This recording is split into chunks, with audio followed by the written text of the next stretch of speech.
Welcome back, meat bags. How is everyone doing on this Friday night? I hope y'all are having a wonderful time. It's the Cylon Johns and Jills again. We'll be doing season 2, episode 7, home part 2. John has the oh yeah, I keep hearing myself here. Man, hashtag too sexy. All right. Home part 2, a very exciting episode. Adama leads a team to Cobalt. They find the tomb of Athena. Multitudes of things happen in between. Without further ado, I'll introduce my co-host slash expert, John St. Baptiste. How are you doing, man? I'm doing well. Thank you for asking, Johnny. I find myself saying this every week, but I'm really excited to break down this episode. Um, this is a game changer here, and I'm really stoked to talk about it. And I can't find the unmute button, but yeah, what I want to say what's up to everybody in the chat real quick. Got a special friend in the chat, John Tranmer or JT Eggroll, better known as, yes, I could go for some sushi, man. What is up, Reese? Julie Ann, how is it going? I hope y'all doing fantastic tonight, and I think everyone else is on the panel. Clarissa, get up here. What's up, Septishana Secrets? How you doing? Okay, first off, Sasa, Mackenzie L. Burns, how are you tonight? I'm doing very well, Johnny. I'm excited to talk about this episode. It's a good one, and it's very astrologically charged, actually. The end of this episode, especially, which is kind of cool. It really is. It gets your nerd juices flowing. You know, maybe see the stars, man. Amy True, how are you? I'm fine, just a bit tired because it's early. But yeah, I really enjoyed this episode. Actually, I only had a chance to watch it once, so I want to watch it again. And I didn't have time before the stream. I might watch it again tomorrow. So looking forward to it. It's definitely worth a rewatch. I guess we'll get right into it. We have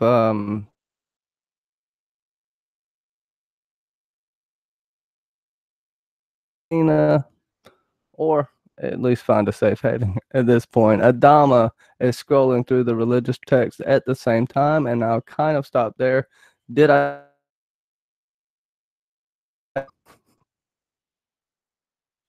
drop? Mm-hmm. Fucking idiot. All you said was Adama and then something and then plan, I think. Google Hangouts is an asshole tonight. So what I'm saying is Adama is scrolling through the text while Rosalind is picking up the text and dusting them off and reading them herself. They're looking for the tomb of Athena, and Adama's talking about planning a mission to Cobalt. And I will let you go with that, Kenzie. If I can find the unmute button. Yeah, the beginning of this episode, because it is part 2, we really pick up kind of where we almost left off, which was Adama wanting to get the fleet back together, and obviously he has to use the texts, the religious texts, to kind of figure out where they may be going.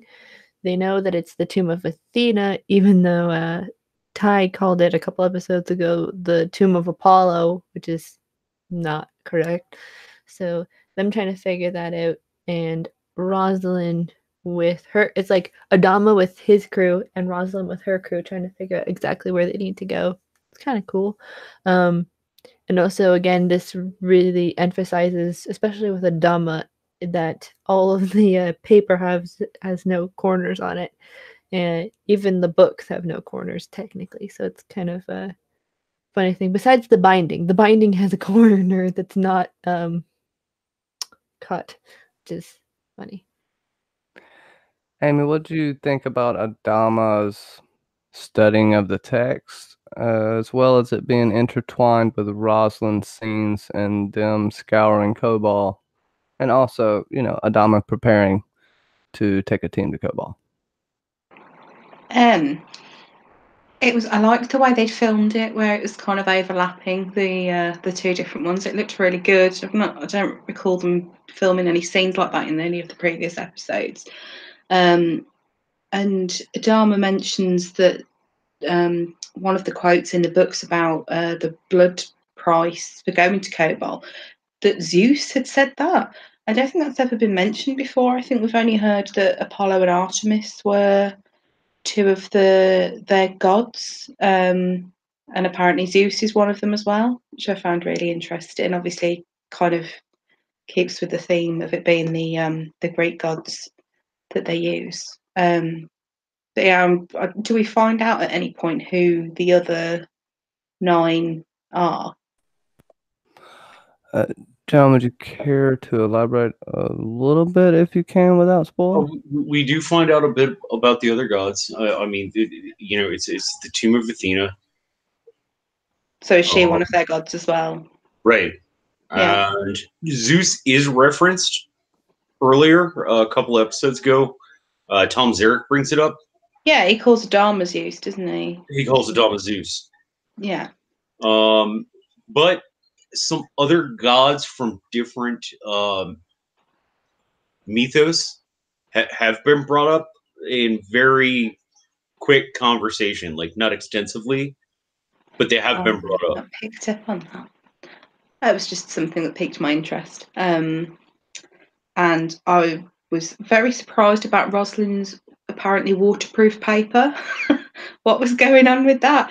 Like, all the pages are getting wet and dirty, and she's like, just rinse the dirt off. And I thought that was Well, it's quite about funny. an apocalypse, right? So it needs to survive one to be able to be read after the apocalypse.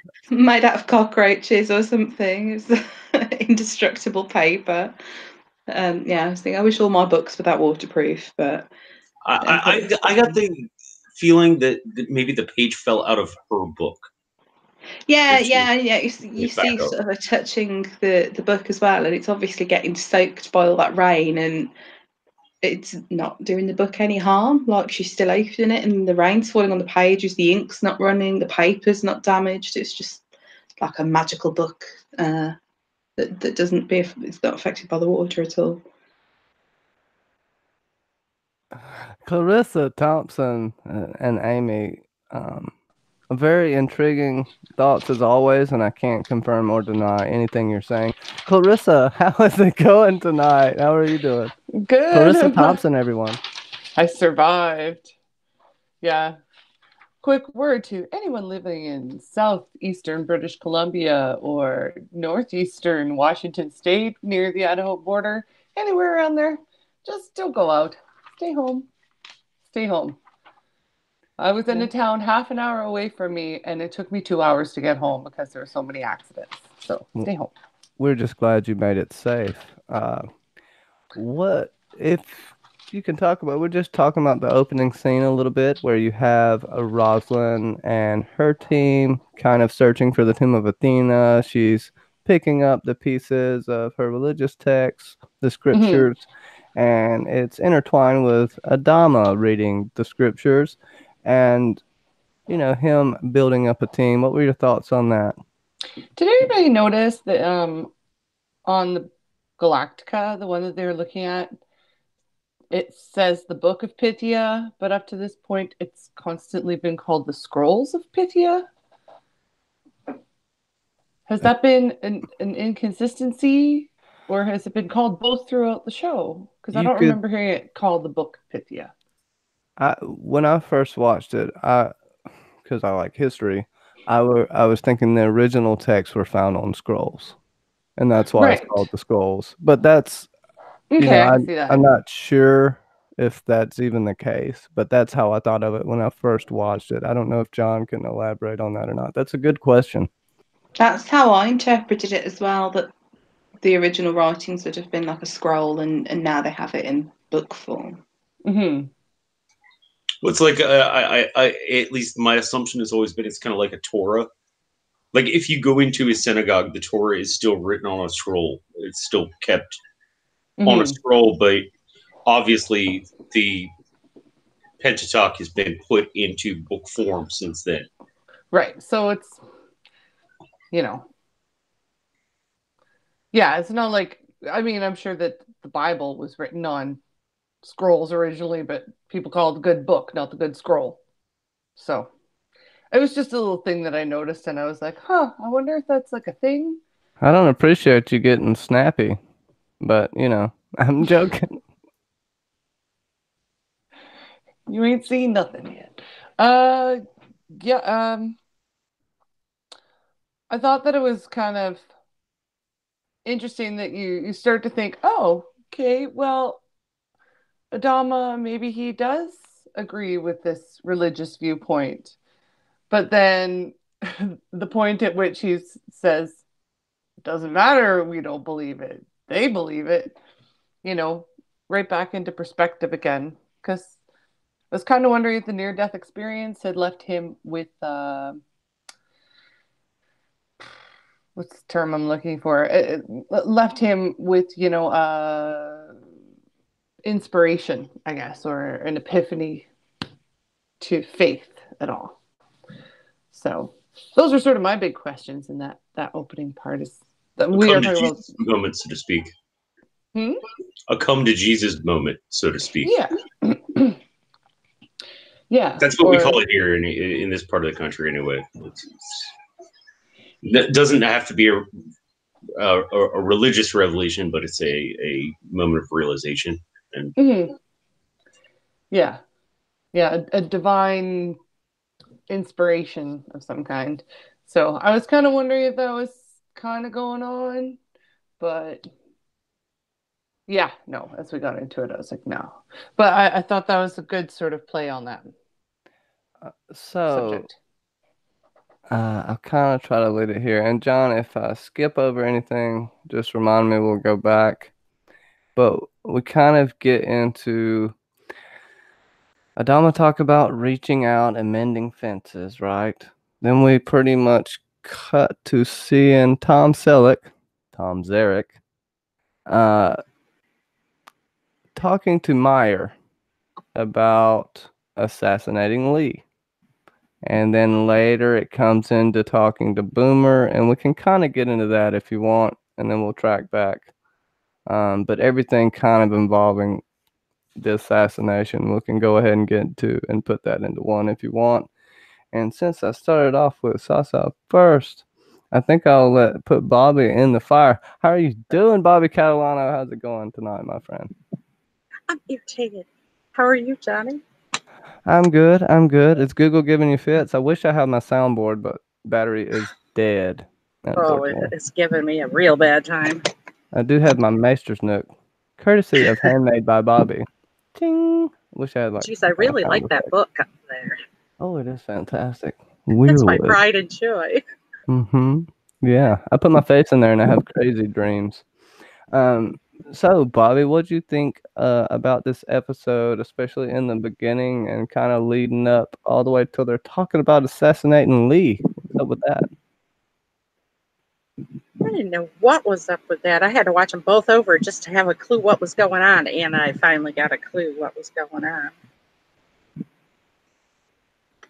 But I don't know why they want him dead.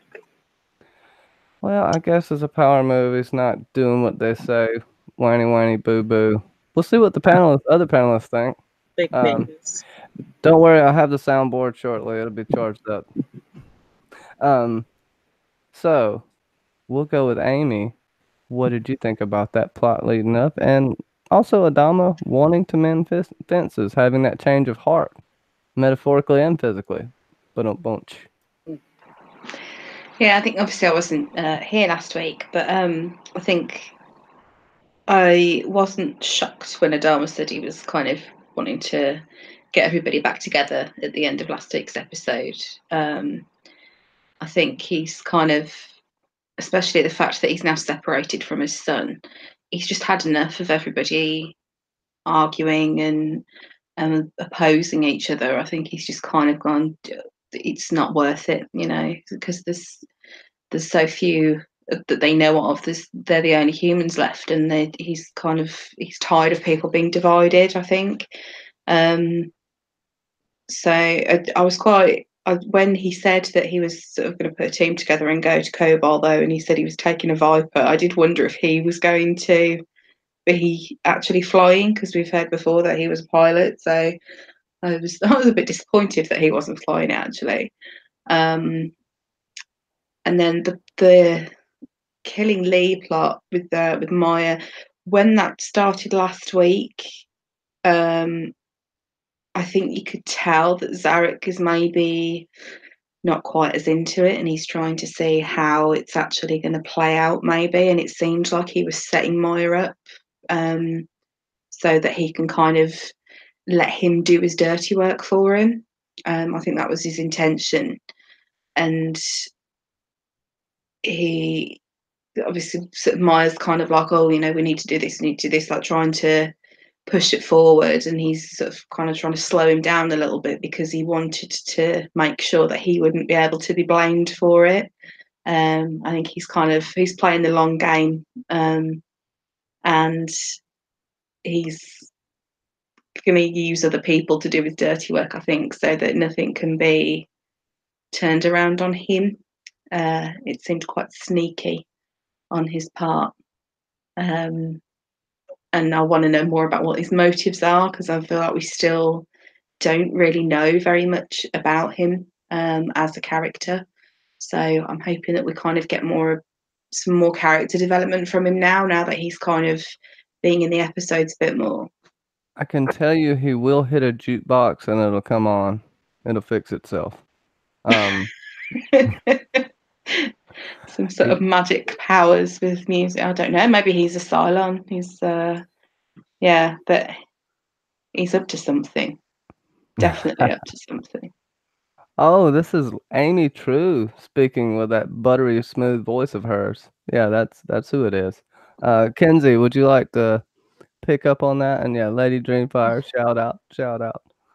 Yeah, the whole thing with Tom Selleck, aka Tom Zarek, and Meyer thing, I think it was kind of a whole like a plot to get us to worry about Lee, especially since in the beginning of this season it was touch and go kind of with Adam and his condition. So for there to be somewhat of a worry about Apollo and how like that was gonna play out was sort of well done. Like it's well done, but it's like it could have been more fleshed out, maybe. But the that whole sequence of events is kind of paralleled, and it's like because Meyer eventually talks to Sharon number 2, I guess you could say, and about what to do next, and if he can get a Cylon on his side, who knows, like what would have actually happened, especially if Sharon 100% agreed with what he was saying. So. Yeah, I mean, we'll get into that shortly, but that is a good point. Clarissa, would you like to pick up? Yeah, I was I was wondering where this whole Meyer storyline was going to end up going. I would agree with Amy when she was saying that it seems like Zarek,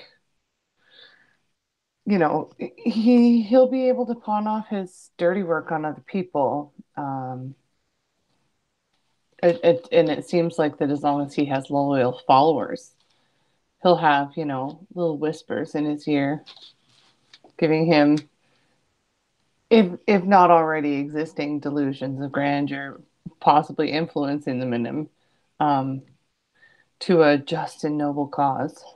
So are we talking specifically about this situation with Sharon? Yeah, we can go ahead and talk about the whole assassination situation, and then we'll go back if you want. I think it'll be good to put that together since it kind of all ties in. Because we get this whole aspect of her talking to Hilo too, and I know you want to talk about that. Her conversation with Hilo and all of her conversations in general. We'll talk about the Adama confrontation in a little bit. I'll save that Adama body slam for a minute. I think that it was great that they used a portion of this Cobalt time to help flesh out the second Sharon and give a better understanding of how it works with the memories of one Cylon to the next copy of the Cylon, and that they're not the same person, and that like some of them, like the Sharon that shot Adama was like a sleeper cell Sharon, so she had all these programmings and things that other Sharons wouldn't have necessarily, right? It's the amount of information just in her, the little cuddle with Hilo when he's like, it's almost like we're back on Caprica. And she's like, no, thanks. I'm glad we're here. And and having a snack because it was snack time.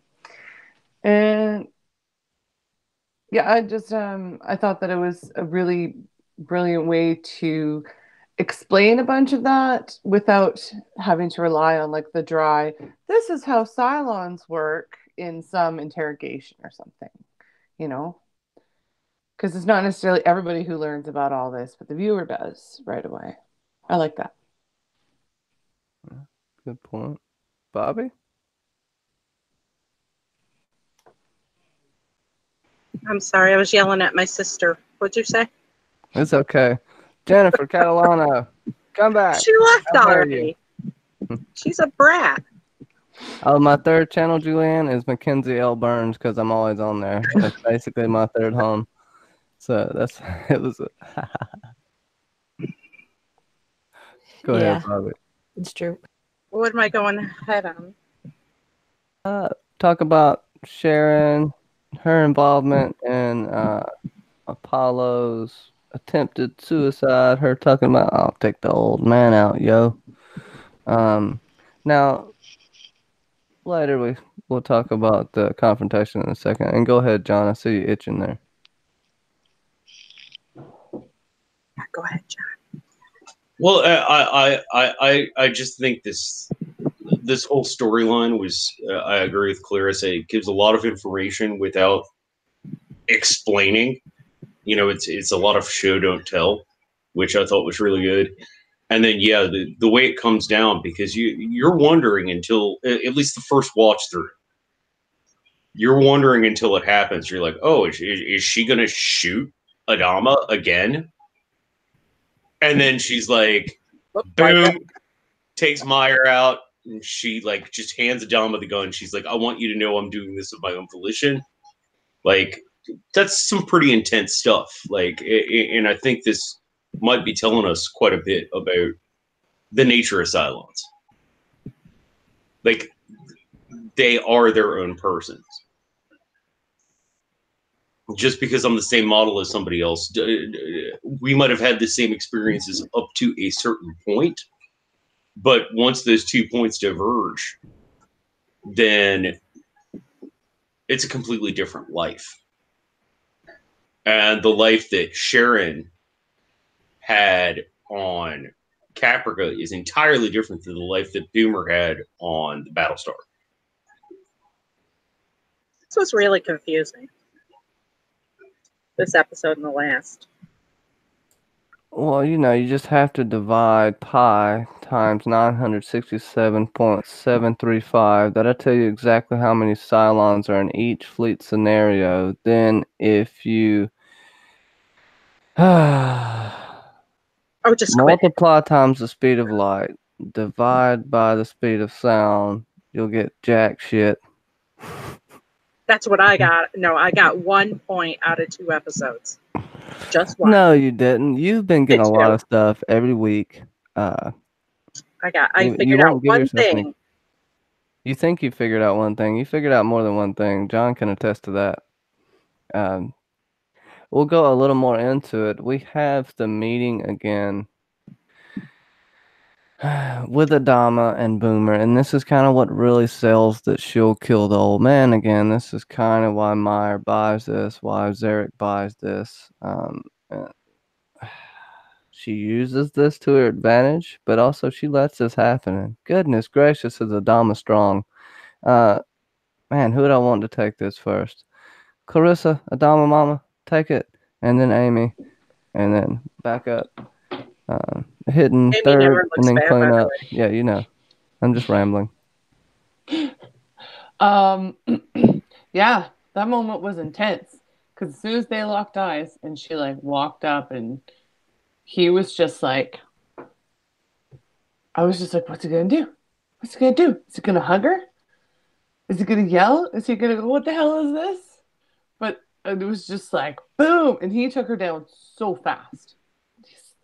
And she's like just this tiny thing next to him. Like, did you see his hand? Or like around her throat?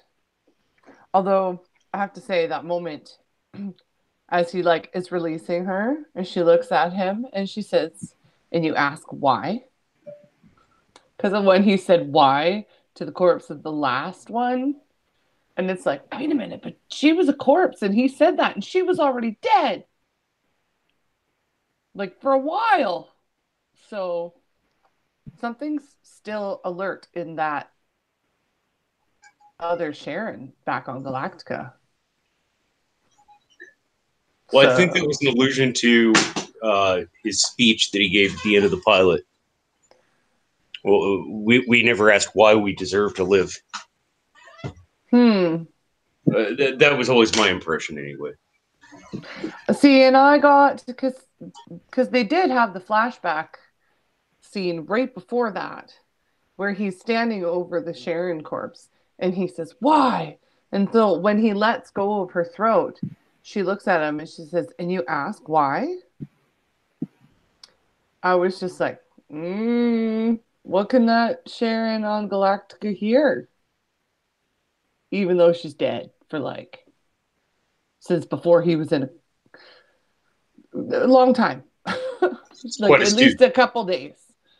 Quite astute. It wasn't, yeah. So I was like, that moment, that must have freaked him out because the look on his face when she says it, he's like, oh my God. So he's realizing it too. At least I think so. Yeah, Amy? Yeah, my head went to the same place, Clarissa. I thought because we saw that sort of Boomer's corpse sort of flash that when she's saying it, it's when he was sort of going why and crying over it.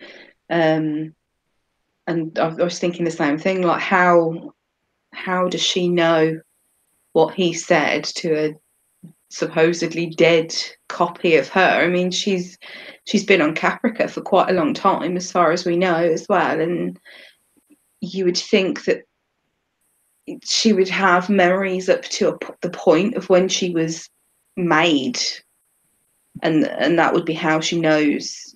Like she's saying that when she's around all these people, she feels like she's home and she can remember being on the Galactica and being in uniform and stuff, but the implication is that she never actually has been on the Galactica. So she's been on Caprica all this time.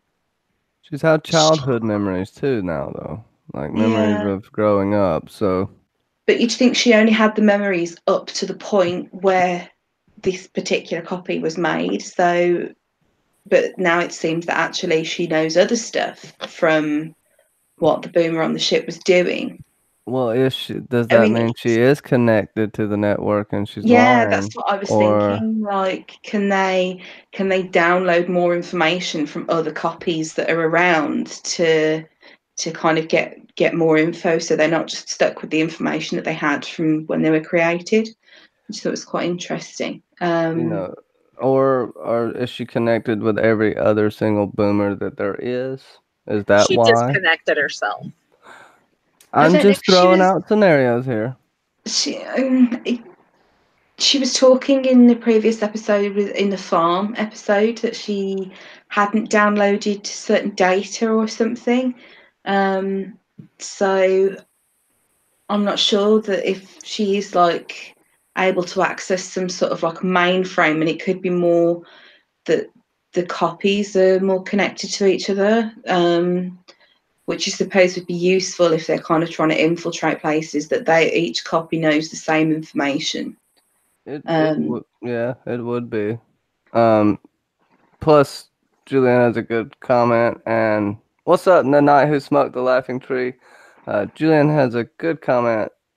She didn't remember Callie shooting her though, and Kenzie pick it up after Amy. Go ahead. Yeah, she doesn't, unless maybe she doesn't get everything though. I did wonder when we see those flashes if that was supposed to be her seeing those things or Adama, because it could have been either. I think it wasn't entirely clear which of them was supposed to be seeing those flashes, or maybe there were different things that both of them were thinking or seeing at the same time. And I was very surprised by the choke slam. After how upset Adama was, and he's all, oh, we're going to get our crew back together, and this, and how, I mean, he was just absolutely heartbroken when he was crying over her body, and Practicing. yeah, and then it's from cracking all those walnuts. He's been working up his strength. But yeah, Hey, I it's can like, do that though. That's just why the physics. hell did she just go and walk straight up to him as well? I mean, I can't even do it with a hammer. I don't get why she actually just went and walked straight up to him as well. It's kind of like asking for trouble. You'd think she'd have kept her distance, but the fact that he just reacted so violently, and he's literally standing like over her, squeezing her neck, going, "Die! I want you to die." It's just like, whoa. That was creepy. You were crying because she died 5 minutes ago, and now you're actually actively trying to kill her. So I think Adama's I think it actually might take him longer than it's taken other people to accept the sort of like Starbuck is kind of begrudgingly accepted that she doesn't mean them harm, and she's on their side. And I think it's going to take Adama a lot longer to come to terms with that than it has other people. Yeah, I mean, even Kara is still having a tough time this whole episode, but she's trying to see the forest through the trees. Kenzie, you've been all quiet over there. I know you got some good stuff. Is Adama on steroids? And if he does get a Cylon heart, would he be unstoppable? Maybe, and maybe. With the whole, I guess, confrontation before they go into the tomb, I think you're meant to be obviously put on edge, almost, with the whole Sharon saying, "I know what I need to do," and then to tell Meyer, "You take out Apollo, I'll take out the old man."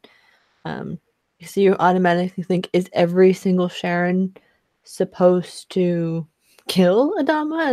Is it like a thing where all the ones that are sort of in that realm, if you want to say, programmed to at least point their gun at Adama in like a sort of threatening way or something like that? But obviously, know that it's different and it's not. She's not meant to shoot Adama yet. It could be a thing where once, like, this is tinfoil, but like that maybe once Adama has that trust again, that she may try to pull something. Even though in this episode it's like clearly like no. Is that tinfoil though? I don't know if that's tinfoil. That's pretty logical thinking. That's a good thought. I mean, come on. Gain, would you trust her, Adama? I wouldn't trust her. to kind of gain a little bit of trust, but yeah. And then the fact that the rest of them just like automatically kind of trust her more or less, because she's kind of leading them in the right direction. But she says she's leading them in the right direction, which she maybe could, like, she could have said that she's leading them in the right direction, but she's actually leading them somewhere completely different. But because it's a part 2, they kind of had to wrap up that whole story arc. But when she's talking to Hilo about, I know what I need to do, and do you trust me? That's like a whole thing of maybe because she does after this really talk to Meyer about what she has to do and how they have to do the killing and such. So it's like, I'd be kind of, even though he's like completely like fallen for her and in love with her, hard pressed to actually trust her 100%, even if such a thing is happening. Because it's a good point too. I would say to you, was she just meaning the Adama thing, her holding Adama up, or was she meaning something else in the long run instead of just what happened this episode when she's talking about trust me? It could be probably down the line, because of where obviously when they go back to Galactica at the end, she is the one that's placed in the jail cell that was what we all thought was being made for Callie or for someone important. So now that it's basically a jail cell where Sharon will pretty much stay until she, I guess, gives birth to this half human, half Cylon. That she's probably put in there It's a for Hulon. Get it right. It's a Hulon. Hulon. And yeah, that there's probably repercussions for that because it's not just a whole simple, oh, I'm gonna just trust me just to do what I need to do for 5 minutes, like until 5 minutes from now. I feel like that's a line that'll play out probably for the rest of this season until maybe watch she gets a new copy reintroduced. Like it's a systematic thing of like The younger, more beautiful Sharon. yeah. Yeah. They get the teenage version of Sharon instead of like the 20 something. But Like I know, I saw Clarissa rubbing her hands together good, so I want her to spit it out before her head explodes. I see it over there. And John, you gotta say something, man, before I pull your mustache out. Oh, I'll let Clarissa talk, and then I just want to talk about the touching moment between two boys in leather. Bow chicka bow wow. You know they have a stock of clown porn. No, I was just Clowns. when I was just listening about them, Sharon, at what point she was able to connect to the network and get this information. Like maybe this is something that's a matter of like if you're in proximity to another Cylon, they're like a Cylon Wi-Fi hotspot. So maybe there's like a hidden Cylon among them. Like she might not be able to identify who it is, although with only 12 of them, you'd think you'd know all the faces by now. But maybe because she was in the proximity of those Cylon Centurions, she was just automatically like got like a system update or whatever through them as like Cylon Wi-Fi hotspots. That's my theory. That's not a bad theory. John, go ahead, and then yeah, go ahead, John. So, getting to the end of this whole spot, this whole concept, the two things I do want to bring up, and we'll go into this more on Monday. One is when Starbuck and Apollo are watching Hilo and Sharon and talking. Like you do realize that they have not been, especially Sharon. It's not been accepted that she's like one of them or something like that. I think that scene's really well done. And then I also, when Meyer dies, like, what he says to Zarek, he's like, I just wanted you to get the, I think the respect you deserve or whatever. I've made fun of the two boys in leather the entire time this has been going on, but I do think for me it was a somewhat touching moment. yeah, I forgot about that. And I was going to bring that up when Sharon does say that after Hilo says, yeah, Callie only got 30 days in the brig for the fact that she basically killed you. She's like, yeah, they don't view me as a human. Like that kind of, I know Johnny might get the reference, but that really screams what is it? William and Dolores' vibes in terms of like how believing that this one person is completely human when they're actually a robot. Like, Hilo's gonna go Man in Black. yeah, I, there's I the I think what potential. she specifically says is they don't view me as a person. Yeah, which is the same, like, sort of thing, in that. And the way she put it was like they wouldn't do that to a person as well. Yeah. It's something you have to think about because they did it to Lee Harvey Oswald. The, these people are dehumanized, but they're still people. And that's Mhm. something I'm just gonna throw at you.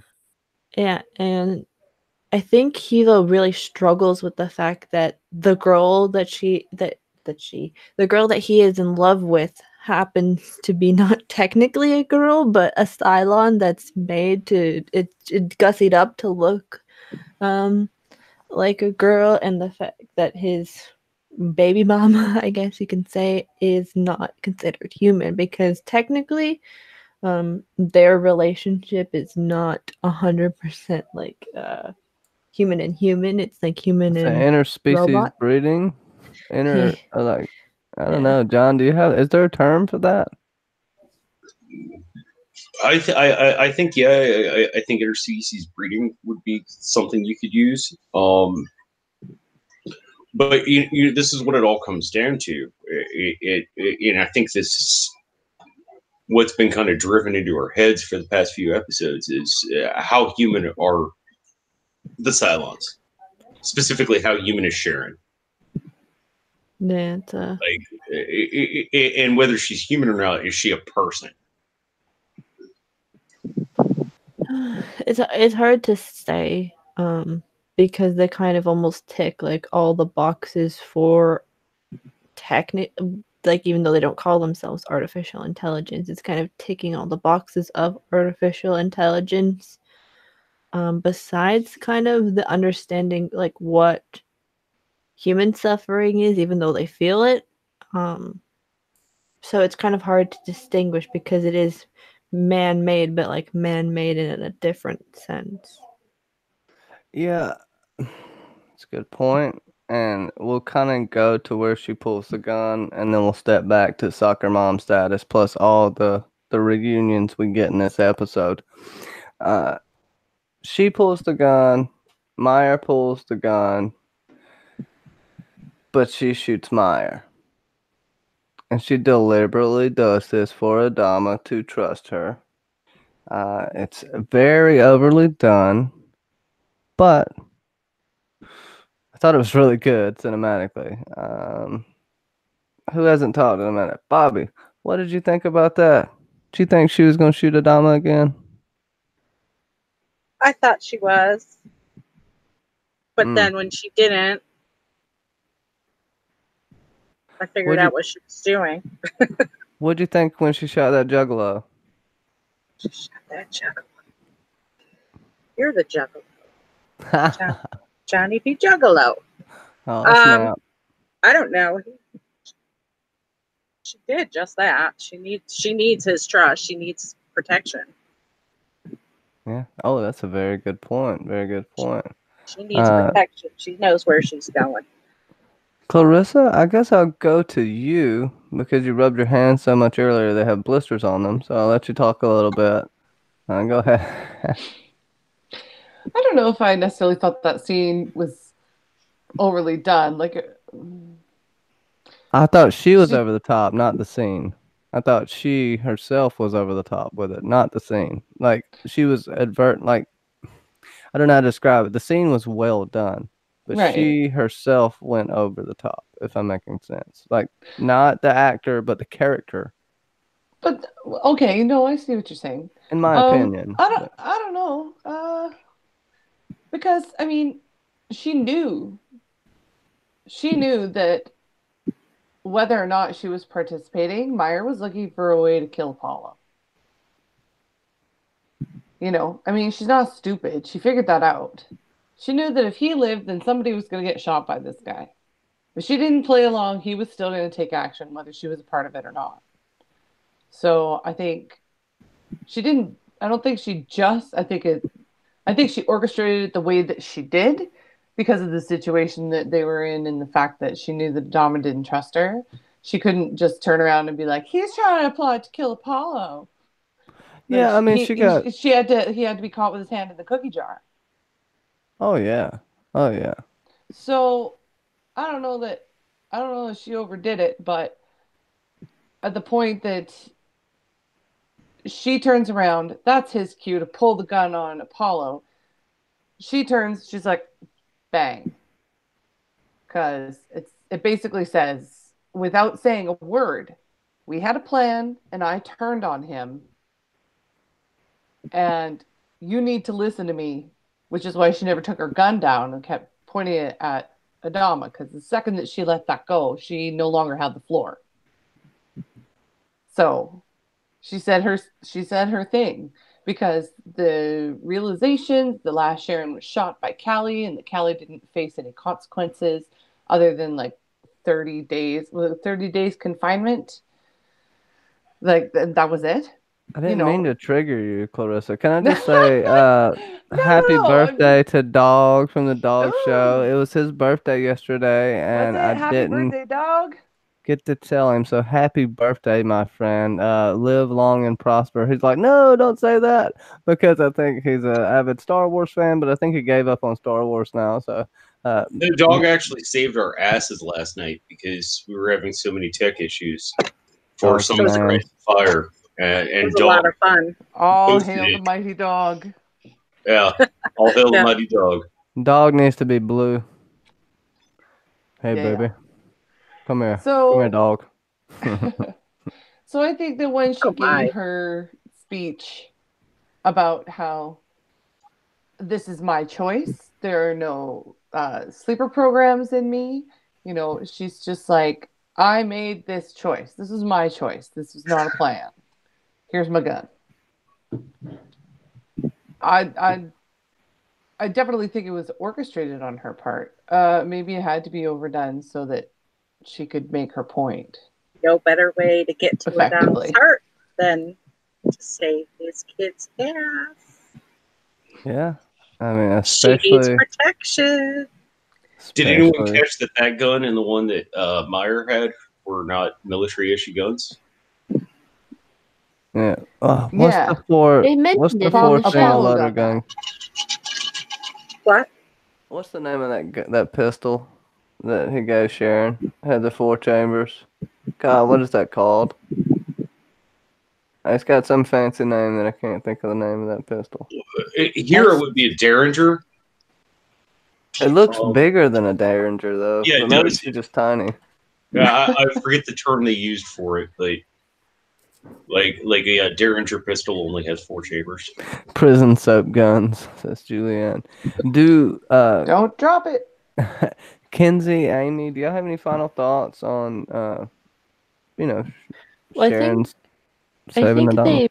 think they mentioned that the guns are not military regulated guns, that they're like a handgun, or like a gun that would be used outside of the military. So, like, I think it was not Hilo, it may have been Tyrrell that mentioned it. I mean, like, these aren't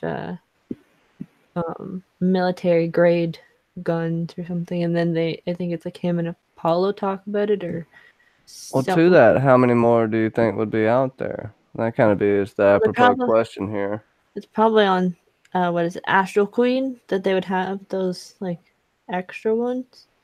Probably well, because isn't Astral Queen not really the one that has all the military on it, so they're more self-sufficient. Not self-sufficient, but like they don't, like they have probably people that were from the Astral Queen in the military, but not necessarily. It's not a military base ship, I guess you could say. No, the Astro Queen's a prison ship. Yeah, so they wouldn't have that regulation, maybe. So maybe, well, people do smuggle things into jail, so it's not surprising that people on the Astral Queen would have guns. So, Julianne said they'd have guard guns after a takeover. Yeah, so it's kind of weird that they have more, I guess, human guns. Everybody's coming with the don't drop the soap comments. I'm loving it. I love it, chat. Y'all are awesome out there. Definite shout out. Amy, did you have anything else you wanted to throw out there about this before we back up to soccer mom status? Or maybe we'll just go back to the relationships real quick and then we'll just talk about all of Baltar in one Yeah. session. With the guns, it does make you wonder how many other people of Zarek's kind of crew have got guns that people don't know about. I mean, if they're not military ones, which means they're probably not sort of recorded and accounted for anywhere. It's sort of even on the Galactica, like we saw, obviously quite a long time ago now, but with the bombs that Boomer had taken, everything it appears to be sort of documented back on the Galactica, so they should know where the weapons are or how many there are supposed to be at least. And we've got no idea how many non-military weapons there are circulating around. Like Zarek could have like a whole army that we don't know about. He could have armed quite a large group of people. Without anybody knowing about it, because nobody would know how many weapons were actually on that ship, or nobody's thought to check. Selleck keistered 15 Derringers one time. That's the record. But yeah, I mean, maybe they are going to look into it now, but it's it has further implications that you get the impression that Maya wasn't the only person that that holds. He's not the only person that's going to have this kind of idea where they want Zarek to be in control or anything. And when you saw on the first episode, he was introduced like on the prison ship and stuff. He had, everybody kind of followed him. So Maya's just one of many that are perhaps willing to put themselves at risk to see him in a position of power. And if they've all got guns, God knows what's going to happen with that. Something that occurred to me as well when Sharon says to Adama that she's got no hidden programs or protocols. That is something that sets her apart from the other Sharon, from Boomer, because she did have like secret things she didn't know. She was a Cylon, and it gives the impression that this Sharon copy has always known that she's a Cylon. Whereas obviously the other one had no idea until she was switched on as such, and then she didn't even remember the split second after shooting Adama that it was her that shot him. It was like something else taking over her body, whereas this Sharon seems to know. She's in the loop. She knows what's going on. She knows she's a Cylon. She knows that there are other copies of her out there. And that will have a very different effect on her behaviour, I think, and on her personality. Then that's probably one of the biggest differences between her and the other Sharon copy, that would, mould their personalities, because the other Boomer she thought she was crazy. She thought she was going mental because she was having these blocks of time where she was missing things, and she tried to kill herself because she was so conflicted and didn't know what was going on. Do you think she contracted nanolons, almost like a type of chlamydia? And she started having the bouts of craziness? No, I'm just throwing that out. Yeah, she's. I get the impression that the fact that she's known from very early on that she's a Cylon is actually quite an important part of her personality and how she behaves. She was aware of the farms and that kind of. There's other stuff she probably knows about that she's not let on yet. And like her knowing the way to the tomb. She seems more intelligent than the other Boomer as well. Like she almost, I think she knew what Maya was up to straight away. I think she was onto him straight away, and she knew that he was trying to manipulate her. So she in turn then manipulated him to engineer the situation, where she could essentially use him to endear herself to the rest of the crew. And it was a very calculated decision on her part, but she seems to be a lot more aware of what's going on and people's motives, and perhaps able to manipulate people as well. I mean, you look at the way she was speaking to Hilo, like, oh, do you trust me? And, you know, she's giving him those puppy dog eyes and being all cute, like, oh, do you love me? Do you trust me? And, you know, really turning on the charm. And how she was with Tyrrell as well. You know, she's going over telling him that she remembers him and hugging him and, oh, it's so good to see you. She's doing everything she can to make everyone like her. Do you think she loves Hilo? Yes, I think she does. But I do wonder if she still has feelings for Tyrrell as well, because of the way she was when she hugged him. And if she knows and she remembers and she has all those memories of feeling that way about him as well, that could possibly lead to some sort of conflict. I mean, Hilo did not look happy when she was giving Tyrrell a cuddle. He did not look pleased. No, I thought the silent acting in that scene was brilliant. You knew exactly how Hilo felt. You didn't need to say a word. I agree with you entirely, Amy. It really well done.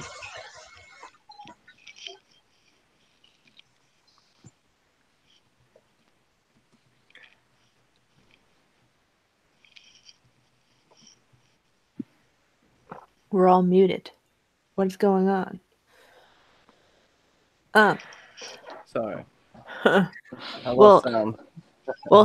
Well, good evening to you too, freak, aka Ben. What the hell did I dismiss? Yeah, we've had some people join us. What's up, Sly the Tank Benjamin?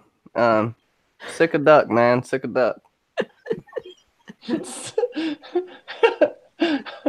But also She don't drop the soap too. Like Don't drop the soap. Oh, I want to drop announce soap. something that I we don't will think be Sharon doing loves it. on What'd you this say, Bo? channel. It's called the hashtag giveaway. I'll be talking more about it later. But our first winner, it's definitely Bubba Husky. So I'm going to go ahead and announce it.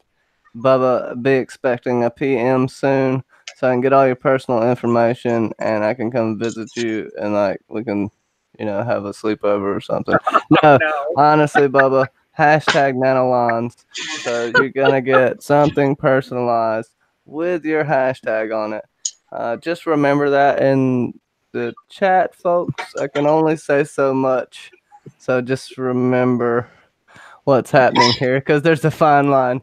So, Bubba, congratulations, my friend. You hopefully you're still there and actually get to hear that you won. So, and you can thank Julianne89 for this awesome thought and fantastic idea. Bubba says a whiteboard.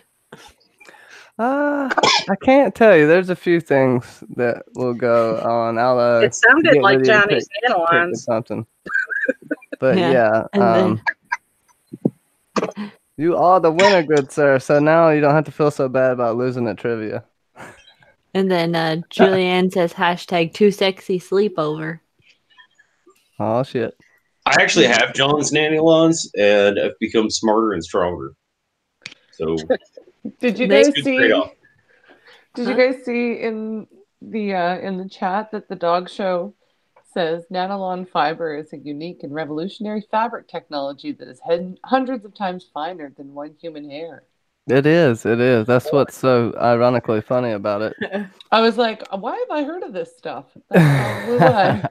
Thanks, Discovery So Channel. it's a nice double entendre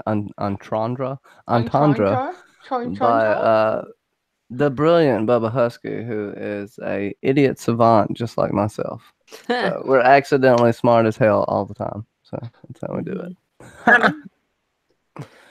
Bobby? Bobby? I said Did you not say me. something? Yeah, Oh, not not you? me. I thought you were screaming at me. No. I guess I'll not get this us time. back on track. Let's get back to everybody's reunions. We're gonna start off with Kinsey. She hadn't got to start first, so she doesn't scream at everyone in the chat. You know how angry this woman is. Wait, what? No, I just get sassy, you know. Apollo and Lee Mm-hmm. reunite. And we've already talked about not Apollo and Lee. Apollo Tyrell. and Adama reunite. We have Tyrell and Sharon. We have Hilo, Starbuck, Starbuck, Adama. You have all that situation. Whichever ones you want to talk about, just go for it because there's a few. Well, for Lee, right, and Adama, it's kind of a one where you're just like, oh my gosh, because you kind of because Lee left Galactica with being like with Adama still in a, I guess, somewhat of a coma medical thing. So he didn't know really the fate of his father, and it's not like all of a sudden they're just gonna get like a message or something, that the fact that Adama's alive and functioning and is doing so well. So that's really an emotional one, especially too with having a version of Sharon standing there as well. Uh, it's it's probably like, ooh, because you're like, ooh, yes, but also ooh, I don't know, like this is like a very tense situation. And for Sharon and Tyrell, it's again one of those ooh, like what's going on situations, because the Sharon on Galactica died in Tyrell's arms, pretty much. So that's kind of awkward. It's like when your somewhat girlfriend's twin just dies in your arms and you see her alive with some other dude. It's just like ooh, like they're the other twin like alive with some other guy. It's like ooh. And yeah, the other ones, like with Hilo and Starbuck, it's kind of like just more or less Lee and Hilo trying to get to know each other through Starbuck in a sense, because Starbuck's like, Hilo's one of my friends and like all of this. So it's those two trying to get to know each other, because last episode, which was probably just maybe about a day ago, they were like pointing guns at each other. So I feel like Starbuck being like the mediator of that will really make potentially Hilo and Lee's bond or come together a little bit and have more of a, maybe give Lee somewhat of an understanding of how Hilo feels and how like the Cylons can make people feel like they're there, but like try to like bridge maybe that gap. So it's like Starbuck bridges the gap between Lee and Apollo, and then once Lee is kind of accepted Hilo as like a friend, bridging then that gap with again the Cylons, because we know that they like that they're kind of okay, but it's needs more, I guess, work at it. But Yeah. the other ones, it's like, because it's not. And then, oh yeah, Rosalind and Billy. Like Rosalind, she's like, it's like seeing like her child again. It's like, I'm so happy that you're here. Like, I guess Got it's a like, question for you with that. I'll let you expand on that. But is Billy gonna be president someday? Cylon president. Billy the Cylon president. I feel like Billy, when he meets with Rosalind again, like it's like she kind of feels like, okay, everything's more calm, because I feel like for her Billy's kind of like a calming presence, not like that the other ones are like cause her absolute stress or not, but the fact that Billy's there, a person that she's was one of the first people she revealed her illness to and such, to have her there. And probably maybe she also feels like Billy may have more Kamala extract, because she hasn't gotten enough for her with because we haven't seen her take that in a while. So who knows? But I feel like What do you think of what Adama says on the Raptor when he's talking to Billy? Like Billy thinks Be president. he's like, she's not going to be happy to see me, and he's like, you don't even know, kid. Like, she has the utmost respect for you.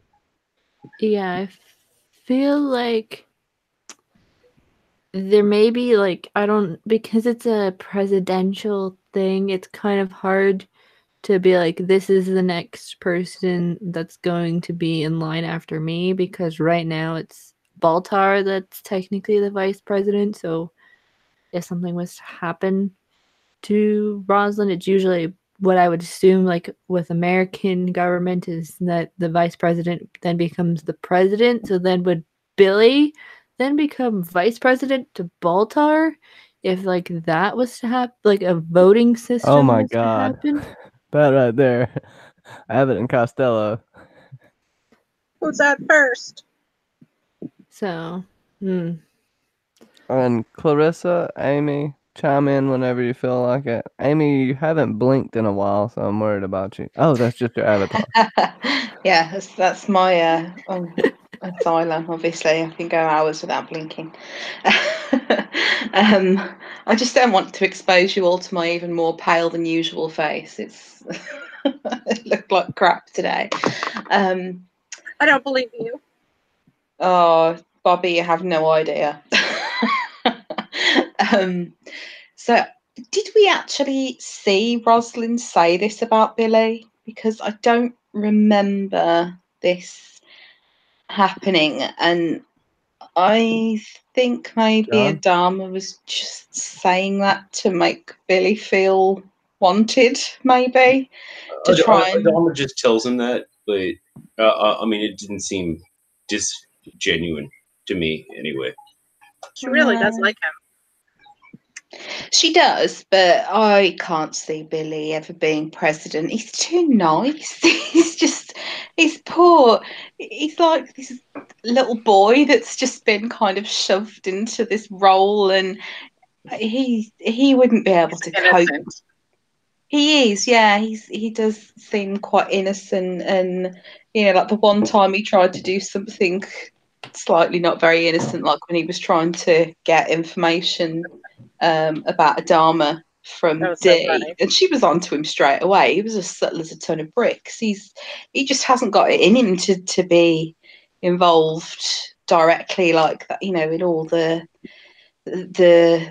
politics stuff, being a diplomat and everything. I can't see him. He doesn't have the necessary skills to be a politician himself. I think he's good at what he does at the moment, but he could not fill Rosalind's shoes. He couldn't be president. I don't think he's president material. He'd struggle to make hard decisions and that kind of thing. He doesn't have the charisma.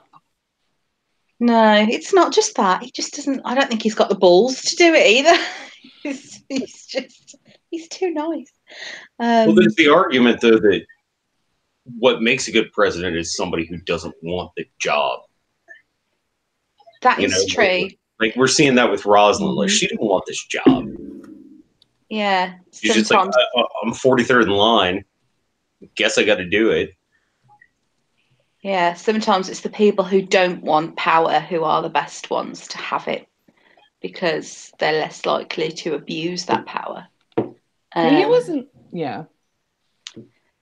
But yeah, it was their reunion was very sweet. I mean, she was so happy to see him. So the look on her face, she's just like, "Oh my God, you've come back to me." She was just so happy. And then the Apollo and Adama reunion, they were just in shock. Like they're both there pointing their guns at each other, and I think they kind of hadn't realised they were still pointing the guns at each other, because they were sort of so like, "Oh my God, you're here." And it was and from what we could see when Lee left, he spoke to his dad right before he left, and that was when we saw his hand move. So it was almost like he'd woken him up, and then he was gone when he actually did wake up. So that was very sweet. And Adama and Starbuck as well, the look on her face, she was so scared that he was going to like tell her off or something. She just looked like, I mean, we know that she was like an abused child, and the look on her face was like, oh my God, I'm in so much trouble. And she just looked very, very vulnerable when she saw him. And like she was expecting to be told off and put on the naughty step or something. And she definitely expected there to be some sort of consequence, I think. and it was just nothing. He was just so happy to see her. I don't think he cares anymore. He's kind of like, do you know what? I think a lot of the stuff that's gone before is kind of, he's going to be like, do you know what? Let's just draw a line under it and move on, which will be good for them. I just want to say it's amazing how long the chat can talk about soap. Yeah. Bubba brings up a good question of, is Designated Survivor a BSG prequel? So that's what I think I was. John, is that canon? I Yeah. don't think that's canon, but it might be some pretty good tinfoil there. Well, because we have to figure, is there, like, because we kind of talked about it when Adama was shot, but is there a Designated Survivor? Does Designated Survivor stuff exist in the world of Battlestar Galactica? Just for, like, in terms of, like, Rosalind's sake. Does that? Don't answer at once, John. Oh. Maybe. Oh, so this is a topic that comes up later. What? Ooh. No, I don't know what you mean.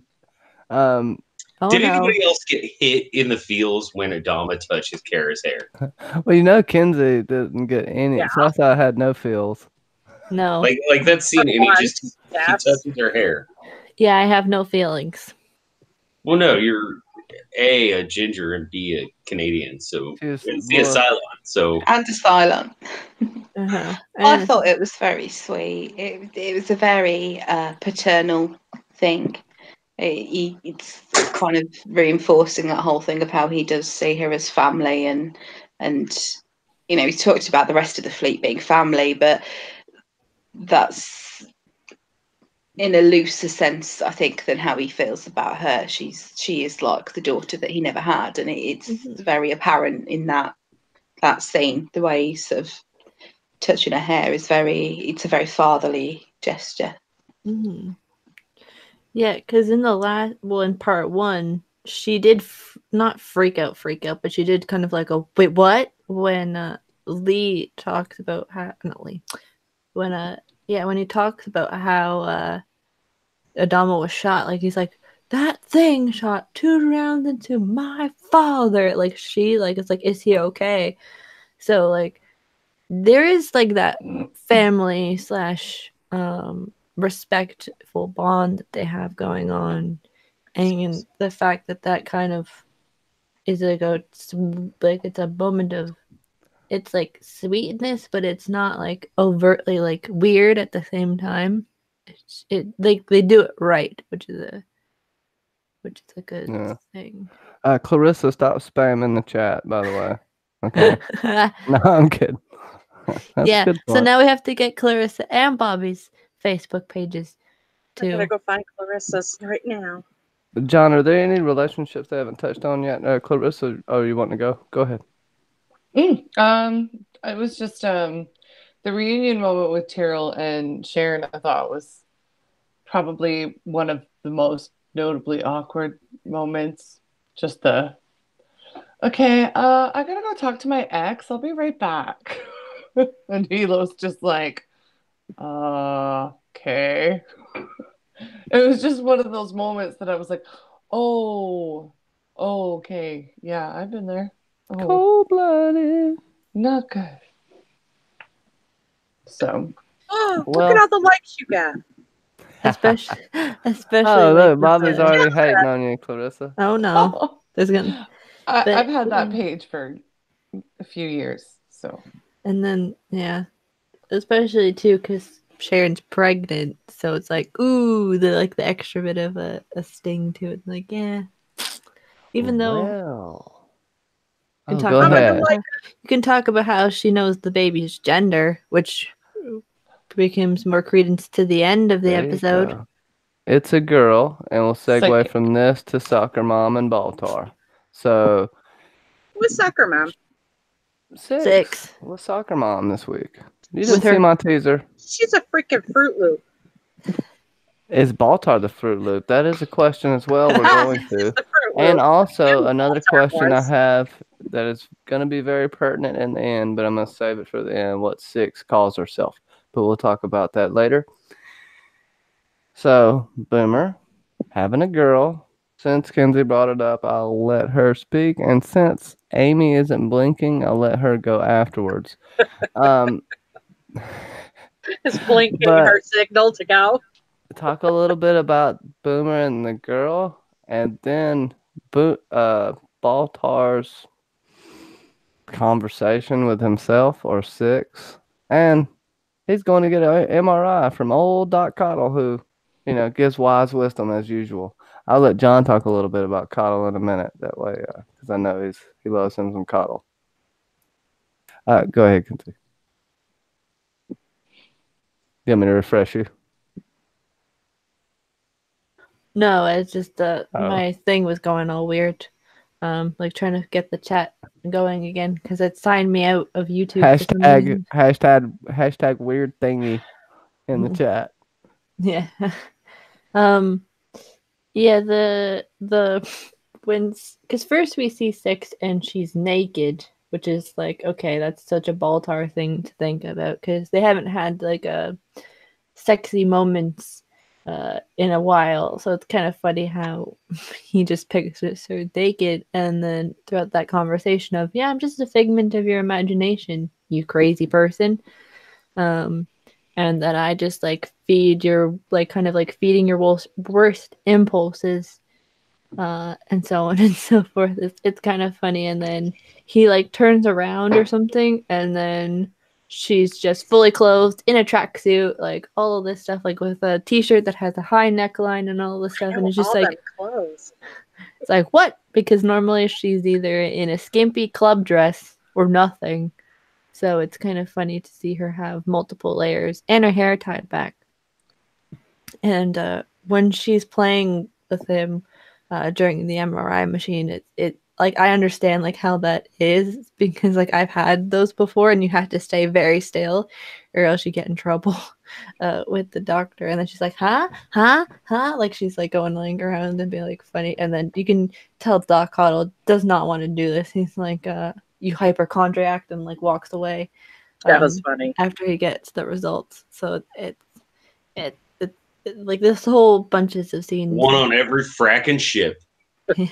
Very important. But the dialogue, yeah, and the dialogue that Six has, but like how she's like, this is like I've never been real. Like this is all in your head.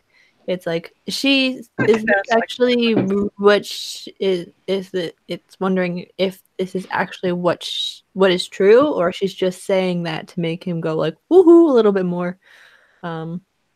Because obviously we know that none of these people around them can actually see her, so it's kind of a funny thing of maybe she wears an invisibility cloak around everybody else besides Baltar. You can read that comment from Julianne too.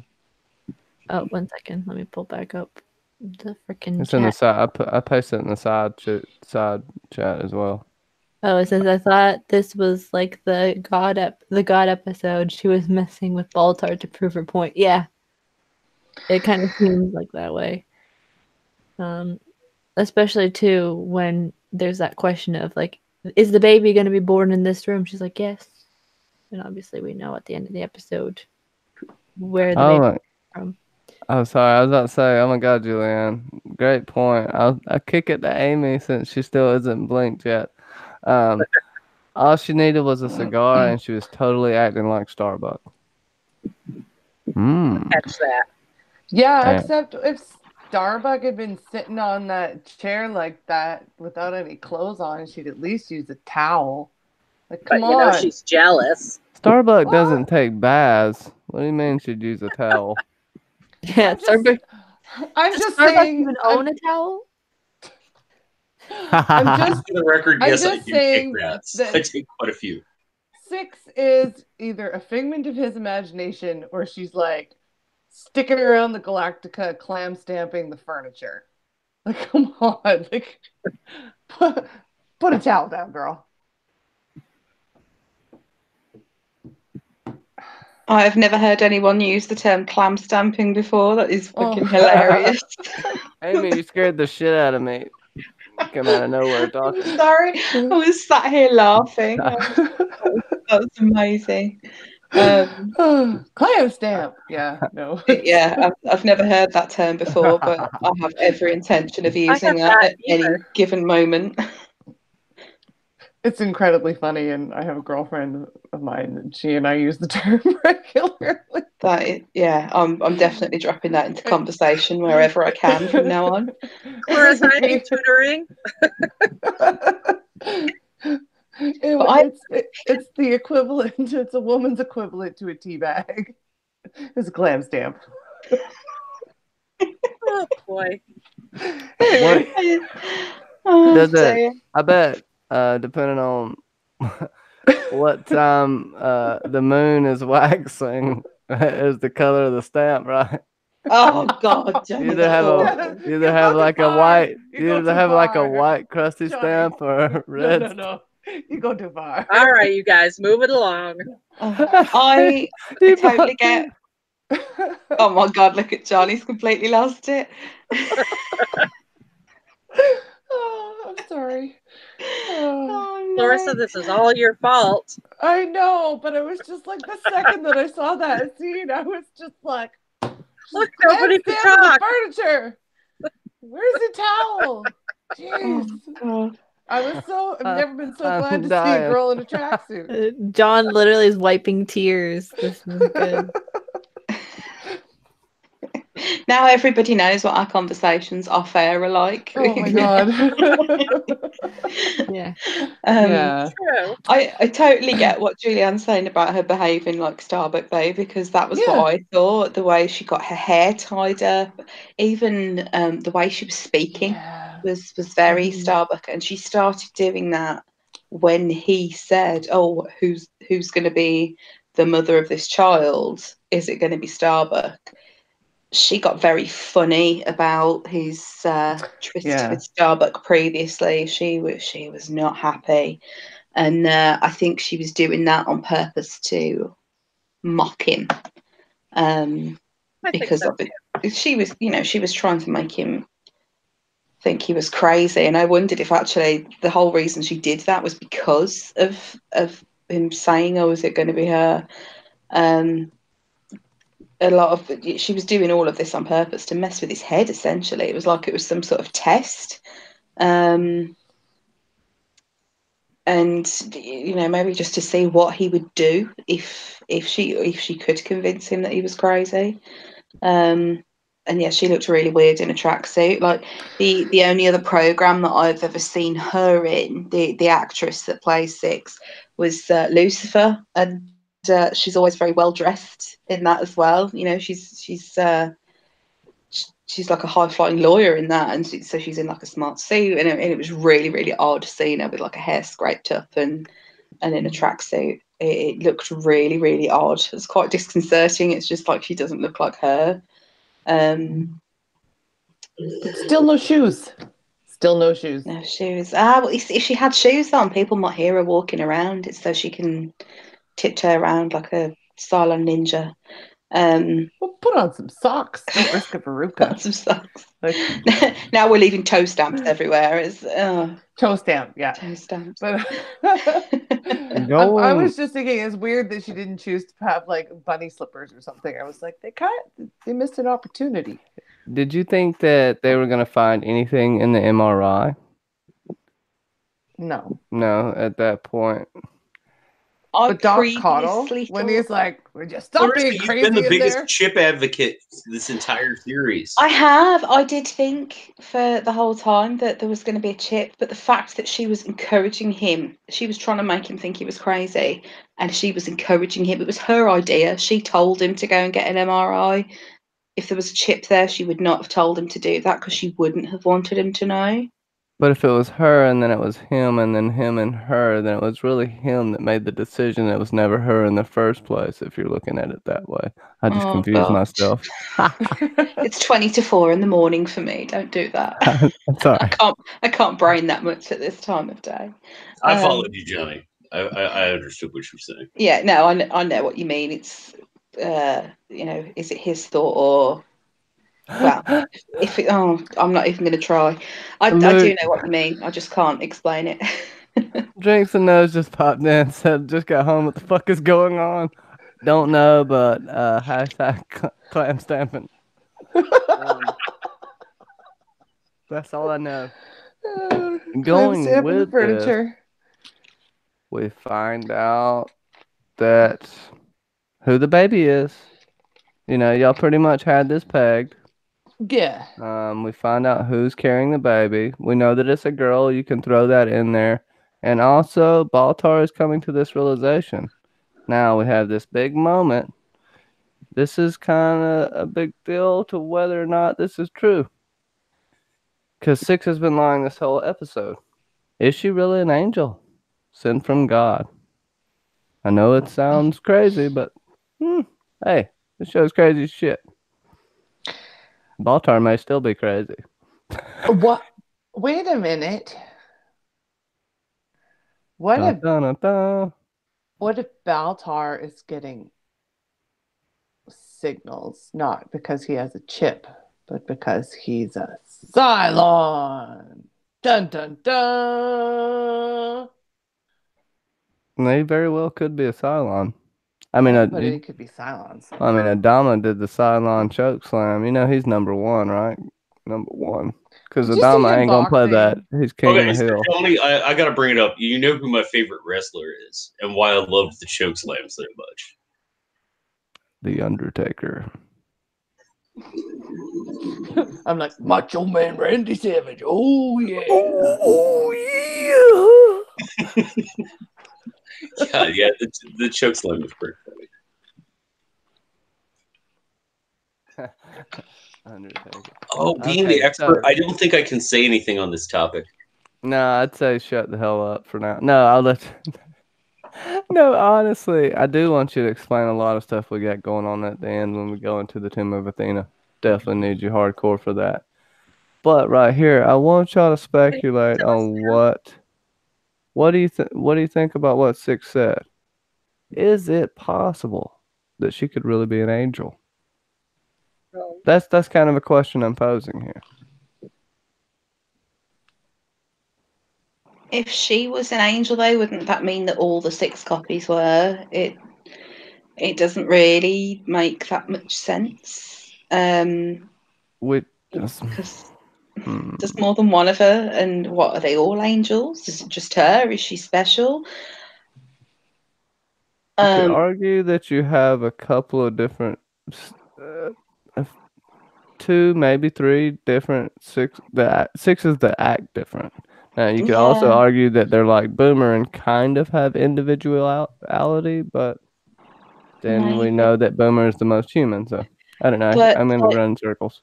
the 6 that we saw on Caprica previously, the one that was walking around with Doral, the whole pregnancy and reproduction thing really hit a sensitive spot with her. She seemed to get very, very upset about kind of obviously the fact that she can't reproduce, and this 6 also seemed to behave like that. Like when he said, "Oh, who's having the baby?" The way she said, "I never said that I'd bear the child."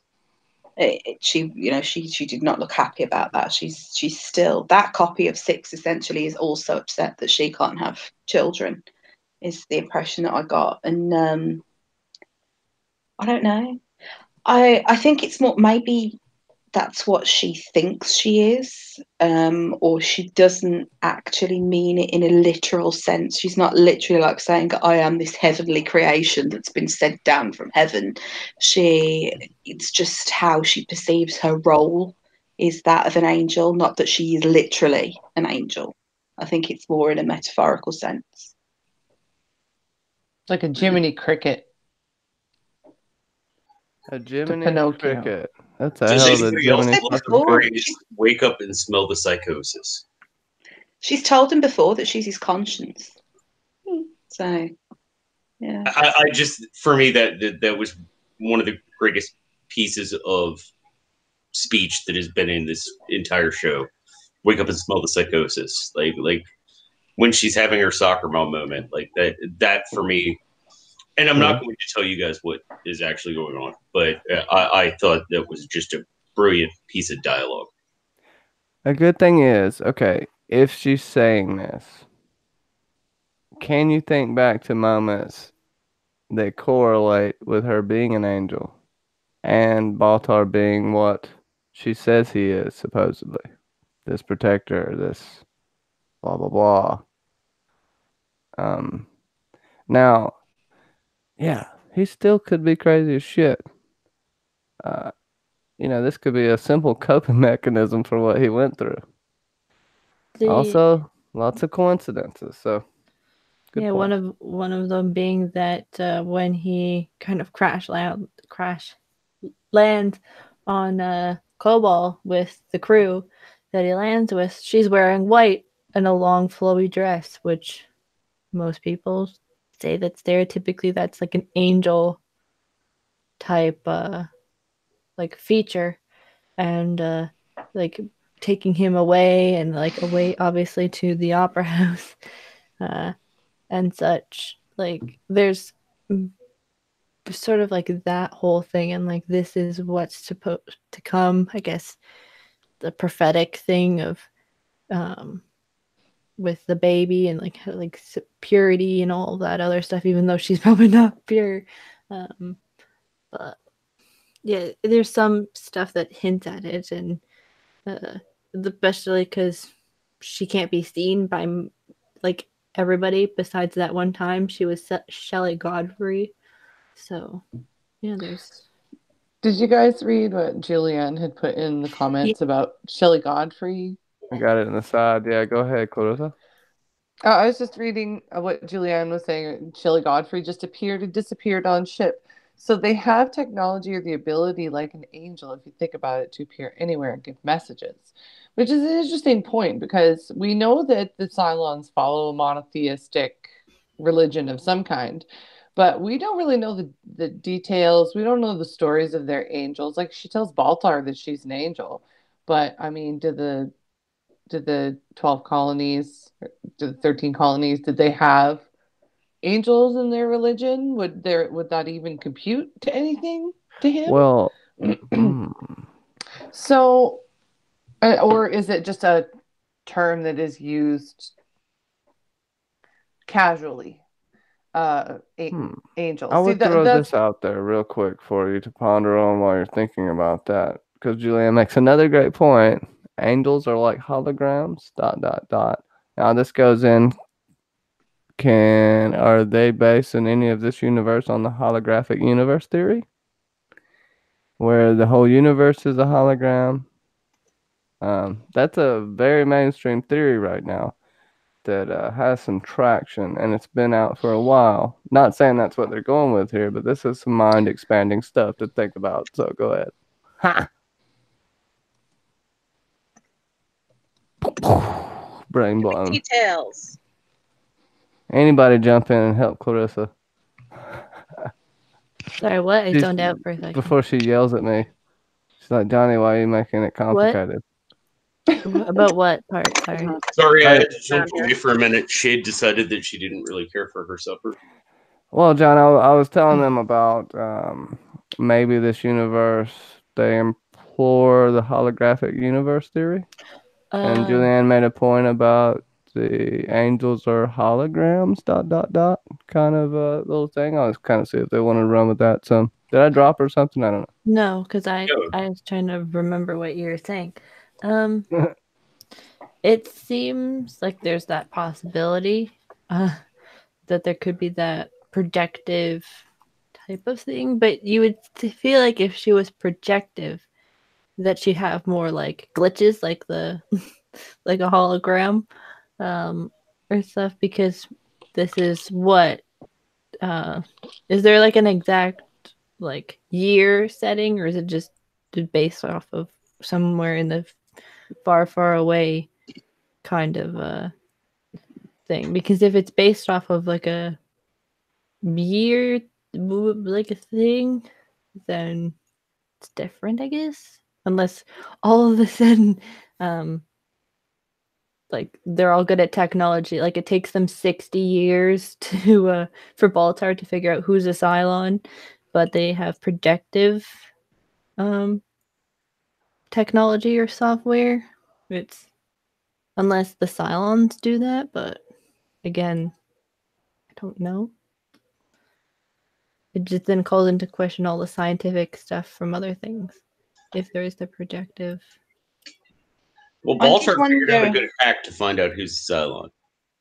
I know, just but before then, like if we're going back to like season 1, like episode 2 when she shows up, or like those kinds of things where the whole having your automatic out being like Sharon in terms of who's a Cylon or not.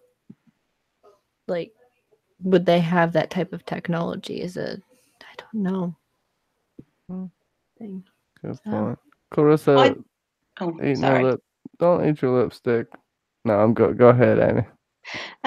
Yeah, I did wonder if the Shelley Godfrey character was a hologram. That was a thought that had occurred, but I can't see so-called Head Six being a hologram, because if she was a hologram, surely other people would be able to see her. But Shelley Godfrey left her glasses behind, didn't she? If she was a hologram, there was nothing physical actually there to be able to leave the glasses behind. So I think maybe it's more likely to be some sort of transport type technology, like, you know, you're talking about kind of like Star Trek. I think she was beamed up, and I'd say that's more likely than a hologram as such. But I think the Head Six, it's more likely to be like a projection of some sort, and that's why only Baltar sees her. It's like the image is being directly transmitted to him almost. Well, all humans have a frequency as well, and it's all slightly. Each one of our frequencies are slightly different. We put off Yeah, a hum, so they could we be tuning in to his specific frequency. This is a good point. yeah, I don't think we know enough about the Cylon's technology really, because their technology is so advanced that they've managed to, you know, create these human ones. We have no idea how the hell have they managed to go from the Centurions to this in just 40 years. You know, it says they've evolved. Well, evolution does not happen that quickly. You don't just suddenly get a silicon-based life form, and there's this whole blending of sort of mechanical and flesh with like the ships, and we don't even know how they make these copies. There's so much technology that they have that we don't know about. And if we ever will even find out about it, like how they're doing this, and their capabilities with technology are obviously a lot better than the humans, because they're able to hack all the human systems, and you know, there's a lot more.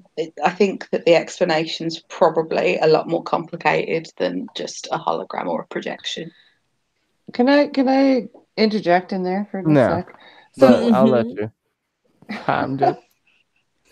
you're talking about how, you know, I thought about this too, about how, you know, how did they evolve into a whole other being in 40 years? Like you said exactly what was going on in my mind about that, Amy. But the more I thought about it, the more I thought, you know, I don't know how They many of you are involved in the tech world, but there's a they distinct could be. difference between what's on the music, what's on the market, and what's in development. So who's to say that these human appearing Cylons weren't technology that humans had developed ahead of time that had never been released, but the technology was there. And the Cylons stole that information from the Cylon designers, the human Cylon designers, back in the day, and just advanced that technology to a degree to include their consciousness. Oh, yeah, I think it more than likely started like it started today with a sex robot. Straight up. No, seriously. Sex robot. And I will go into the time thing just a little and blow your mind. This may or may not be true. Now, the physics I'm telling you about, or the time warp I'm telling you about, is true. If the Cylons are closer enough to a black hole in their orbit, an event horizon, but not enough to be sucked in, time and space will be warped. 40 years to us could be thousands of years to them, and vice versa, just depending on where you are in space time, because time is relative. Space and time are one, so it gets confusing to be able to tell time. Because if you're orbiting the Earth, time is actually going slower for you than someone that's standing on the Earth. You actually be younger by a few seconds, after a while. But Actually, a clock moves at a slower rate of speed at the top of a mountain than it does at the bottom of a mountain because of yeah, gravity. and it's the spin. It's so it's really hard to judge time. So they could have had more time, and then you get into time warping technology, which they have because they can travel faster than light. So, yeah, it's a lot to speculate on or think on, but Yeah, because when they jump, how can they be sure that they're jumping in the same temporal line that they came from? And there's also that paradox of them being more advanced in some areas of technology, but not in others. Like taking X number amount of days to make something that, because you have this other type of technology, shouldn't take you as long. So it's like you're advanced in one area, not another. So it's kind of it kind of breaks somewhat of the believability on some other things when they talk about, oh, the technology for this, like we don't have that yet, or it'll take us X number amount of years to fix this problem. But then they have a problem that is easily solved with advancements in technology. So you're like, you favor this type of technology, whatever it may be, over something that actually can be at the same level. You just got to build this one up and match it. It's Well, they do always bring up how dangerous it is and how unreliable and physically uncomfortable, which they haven't really done since the pilot. But that is something that's brought up but kind of left behind. Yeah. Okay, so I'm gonna explain what I'm talking about. This is our spiral galaxy. We're here on the outside of Earth. If you're in a solar system closer to the center of the event horizon, time is going to move differently here than it does here. It'll actually maybe move slower or faster. I can't tell you whether it's going to move slower or faster, but there's a marketably a huge difference on how you will age and how time will affect you. The closer you get to the event horizon. Yes, you can't get too close or you'll get sucked in, but yeah. I would assume that it'd be faster because it has a shorter space to go around. I can't remember. It gets complicated when you start to think about that, and I don't want to misquote that part, but I know the time's completely different. Anyway. You guys are killing me. I did very briefly ponder the possibility of there being some sort of time travel thing before, and that the Cylons have maybe some kind of time travel technology, which is how they're able to so-called evolve in such a short space of time. But I don't know. I didn't think I was going to need a physics degree to do these these streams. As I said, my mind. No, you don't. I just like talking about this random stuff. Sorry, Bobby. I just like talking about this random stuff. That's me being just an ass. John, why don't you take us into the opening? You guys are just too smart for me. No, Bobby, I'm telling you, you have some great thoughts, and some of the stuff you write in the chat, you need to just go ahead and say on air. I'm telling you. I don't like to interrupt. Well, on occasion. Oh gosh. I like to interrupt you. Yes, do it. Interrupt when you can. John, I kind of want you to set up the Tomb of Athena and maybe give us a little bit of mythos behind it if you can. Ooh, the Tomb of Athena. So in the show, Athena threw herself from a cliff because she was heartbroken that the 13 tribes, 13, not 12, were separating. And this is where she died. Also, Athena was goddess in their pantheon. She's the goddess of wisdom and not war, but military know-how and things like that. It's she's not a belligerent deity like Ares. And then also a lot of gods, a lot of star signs, a lot of zodiac is all brought up here, and they realize that the marker, the reason that the arrow is supposed to point to Earth is because they're in this spot where if we can realize, if we can recognize exactly where these constellations are and why they're because the constellation is it's a set of stars. It only looks that way from a specific spot. So if we can figure out, triangulate that spot, then we can find Earth. And there's that moment where Starbucks like, we're standing on Earth right now. Like, did anybody else get chills up their spine when she puts the arrow in and all of a sudden they're in this big grass field with like boom. You're like, okay, my entire dichotomy of what this show's all about just got thrown out the window. Like this is so beyond what I thought it was going to be. Yeah. Some pretty. Yeah, it was a bit of a mind-blowing thing. Like for a split second, I thought that they were like something had knocked them out and they'd woken up and they'd been taken somewhere and they were going to have like some big gap of that they'd lost time and they didn't know how they'd got to where they were. It was really like, whoa, what the hell just happened? But yeah, it was really cool. It was like, well, I thought we were in the Tomb of Athena. No, I think that was the lobby. yeah, that was pretty good. I liked that, but it was I love the way they did it and how they'd actually done like the constellations lit up in the stones. That was it was like kind of like a stone circle, like Stonehenge or something, and then the way you've got the constellations showing in the sky above it. I mean, obviously they're not really all that close together, but it looked beautiful the way they'd done it. It was absolutely gorgeous, and it was.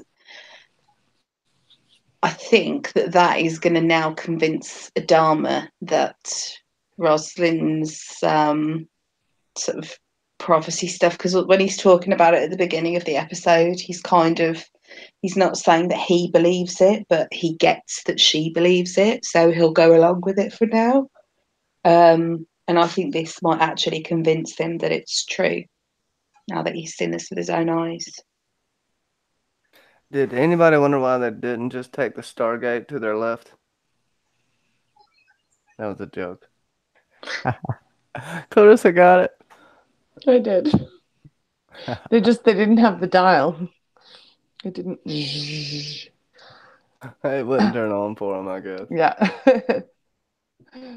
Oh dear. The only thing about that ending scene with when they look at the constellations and they're able to spot the nebula that they're familiar with, giving them a point of reference, then it's like they're back on the ship. And it's like, how the hell did they get out of there? How'd they get out of there? Right? Did they get out of there? And then the lighting with the camera exposure filter, whatever it was that they used on the Galactica, and the slightly echoing portion of like the applause. Mm-hmm. Maybe it was just because they were in the flight hangar, but it had a real dream quality to it. Hmm. And it made me wonder if it was actually happening. We would need a part 3 to figure that out. Right? But there was like the door shuts and then all of a sudden they're on Earth and everything that was around them has disappeared. So it's just like, just feel around until you hit a wall. Yeah, or hit some Like, how did they stones. get out? Did you find that Don't- light switch, bro? Right? Yeah, like the second to last scene with them, like arriving with the constellations. This is too when they realized what these constellations were named after: Gemini, Sagittarius, Taurus, Cancer, Leo, like all of these fancy names, I guess you could say, for the colonies that they know are based off of the constellations. And to them realize that these are the original names, or these are what the humans called the astrology signs. It's kind of funny, but it's also kind of cool to be like, that's what that's called, and that's what that's called. And it's weird to kind of watch a show where they experience what we're kind of in the culture that we're in, like right now, where nothing has really changed. And it's funny how they use 13 because wasn't there was a thing like a while ago that there's supposed to be a 13th astrological sign somewhere between what would be, I guess, it was between like Sagittarius and the one that's before. I can never remember what the ones that's before, but it was supposed to be Scorpio is before Sagittarius. yeah, so it was supposed to be between those two. I think that they found like another constellation.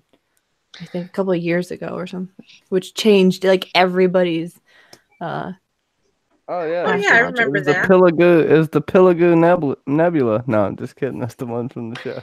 Did All I can say anybody is that all of this has happened before, did and anybody it will all happen again. did anybody notice that they listed the zodiac in the wrong order? Did Yes. they? Like, That she's really like, bothered me. Taurus, Gemini, Cancer, Leo, Libra, Virgo. I'm like, you got those The backwards. wrong way round. Yeah, No, but I they were did that. just pointing things out. Like, I guess this is this. I like that. All the rest were the right way except for Libra and Virgo. Those were switched, but all the rest were right. Maybe there's something behind it. Yeah, it was a continuity error that they never fixed. Could be. in the script writing. They were like, okay, what are all the astrological signs? And then someone starts writing them in the correct. They start typing them in the correct order, and then there's this one. I'm not sure if that's where exactly placed. It doesn't matter. Like no one will know. No one's gonna analyze this show that deep. Nobody has a horoscope page on their newspaper in every city in the world. No. All of this has happened before, and all of it will happen again. Sometimes maybe in reverse order.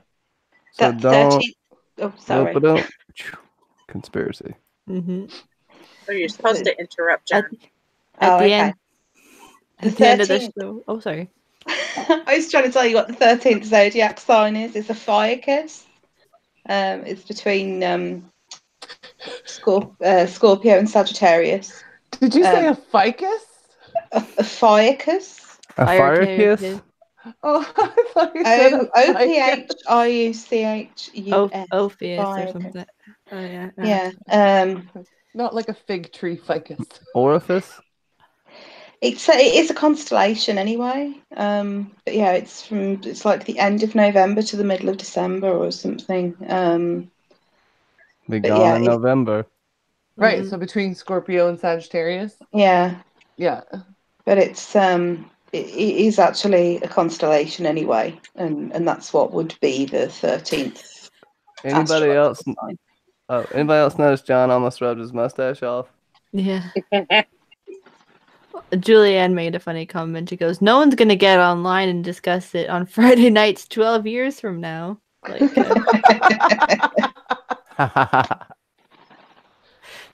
Never know. Never know. exactly. Like watch when they do like the reboot of like this, like if they did a reboot of the show, like how crazy they would get it, like or yeah. Like where would he do That this? movie's coming. It's the Cylons doing it.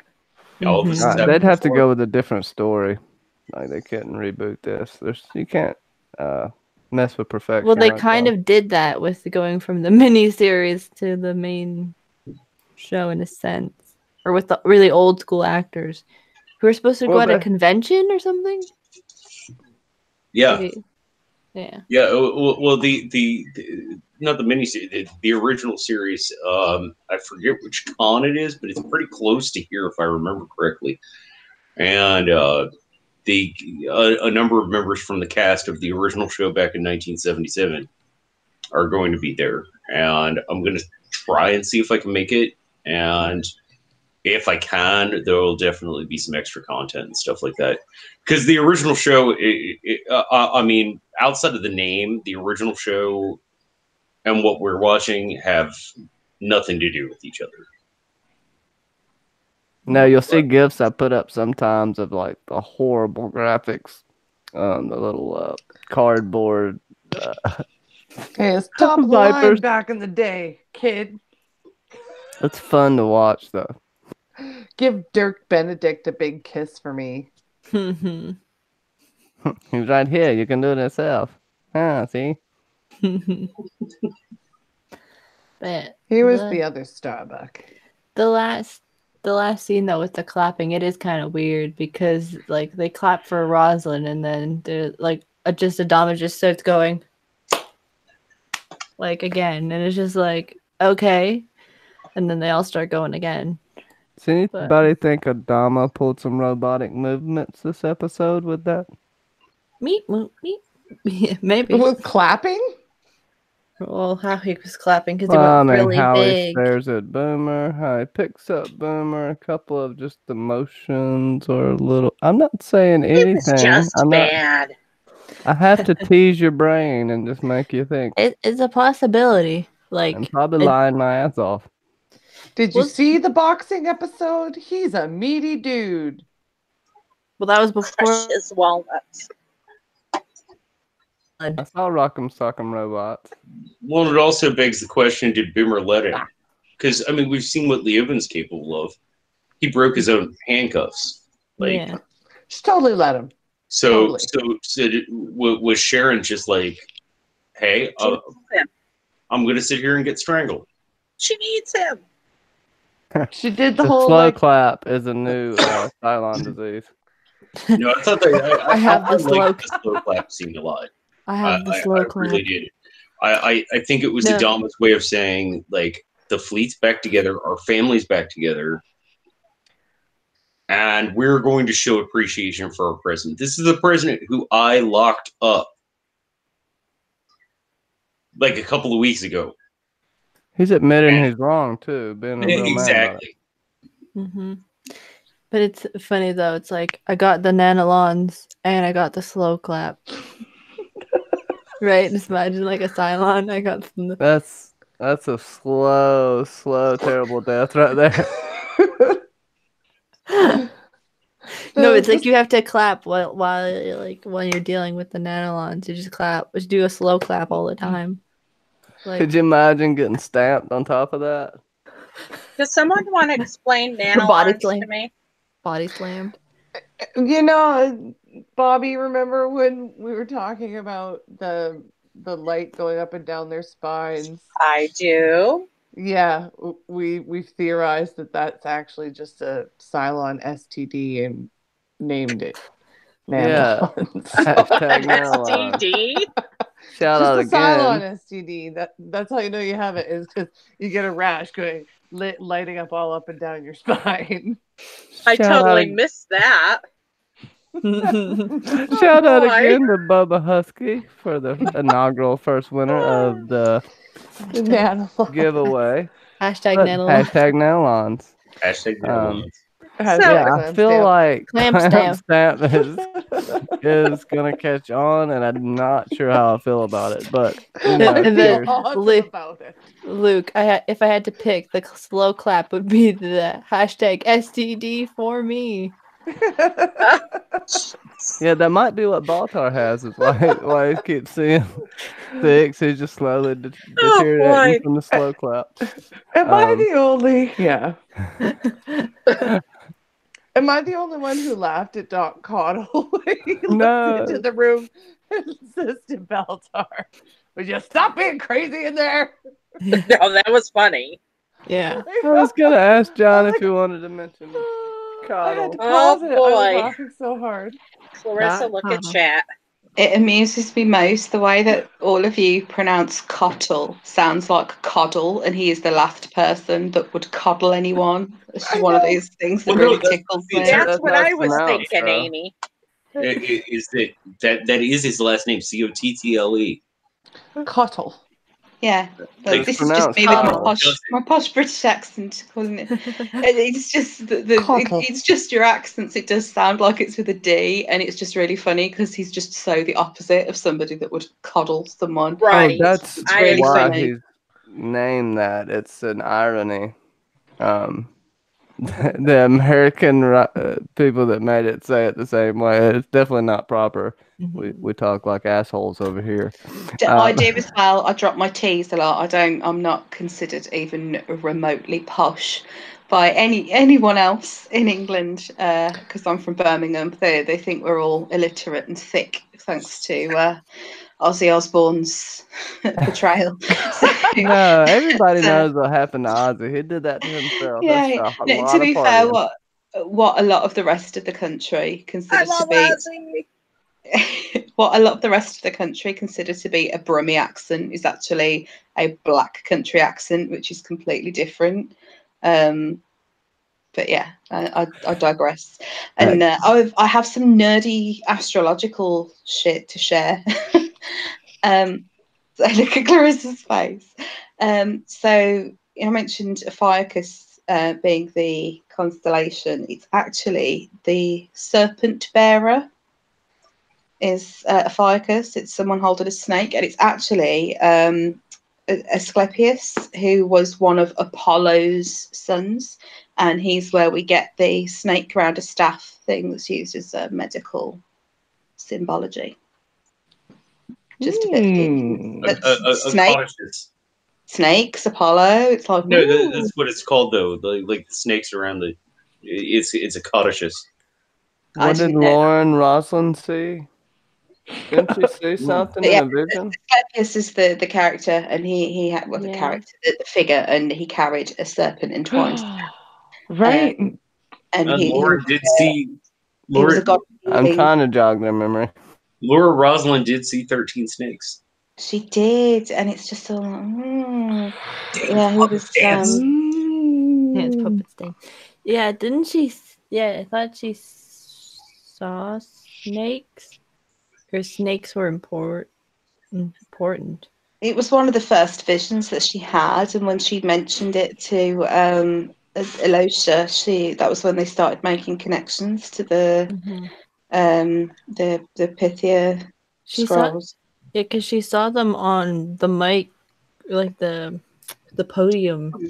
So, is it because it's like the connection to maybe Blee having some sort of leadership role in the future, or is it like Adama or Ty even, with how like they're kind of closely related to the podium, even though like not that many people have went to the podium.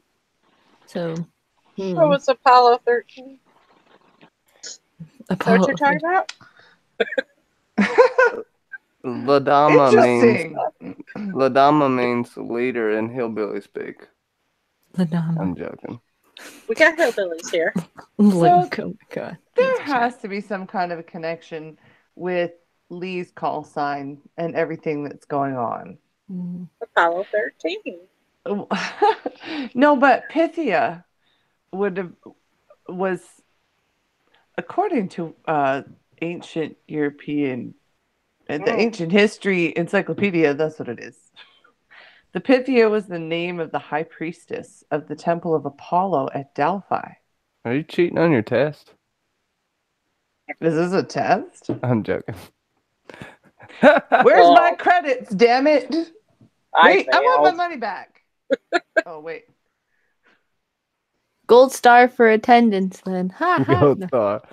You get 2 gold Yeah, stars. you may How be about that? picking up on something there, Clarissa. Like, yeah, Apollo fought the Python, and that's how he got the gift of foresight, which he gave to his high priestess at the temple at Delphi.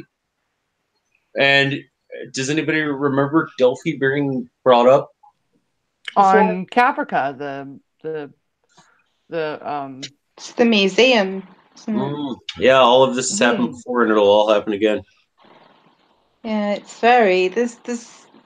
I'm so not up to sort of scratch with my Greek mythology stuff, but there is a lot of it. And when Adama woke up, I think Zarek referred to him as Zeus. I think he say like Zeus has returned to Olympus or something. That's exactly what he says. So I didn't hear that. We've Good got Zeus and A we've few job. got episodes ago. Apollo, and it's like, who are the rest of them going to be? Like, I wonder if it's like there's characters in the show where like representations of some of the gods. Well, who do you think will be Athena?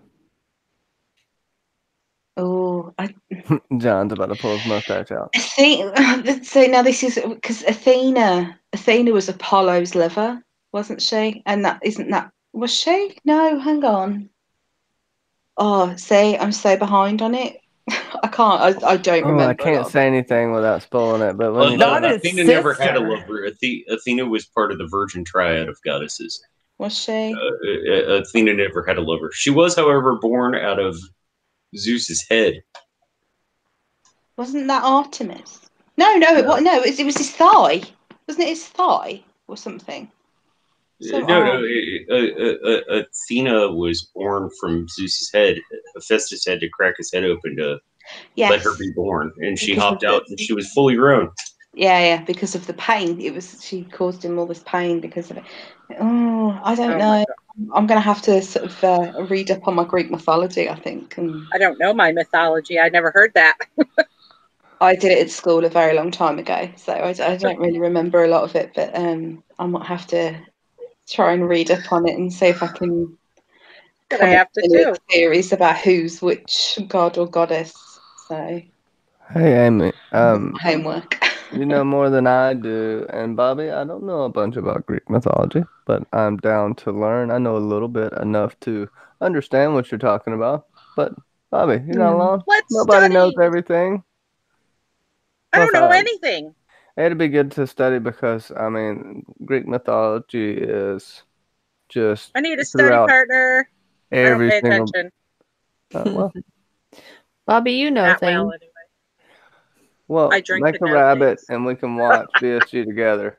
Ding. Funny. I can be your Make a professor rabbit. if you want.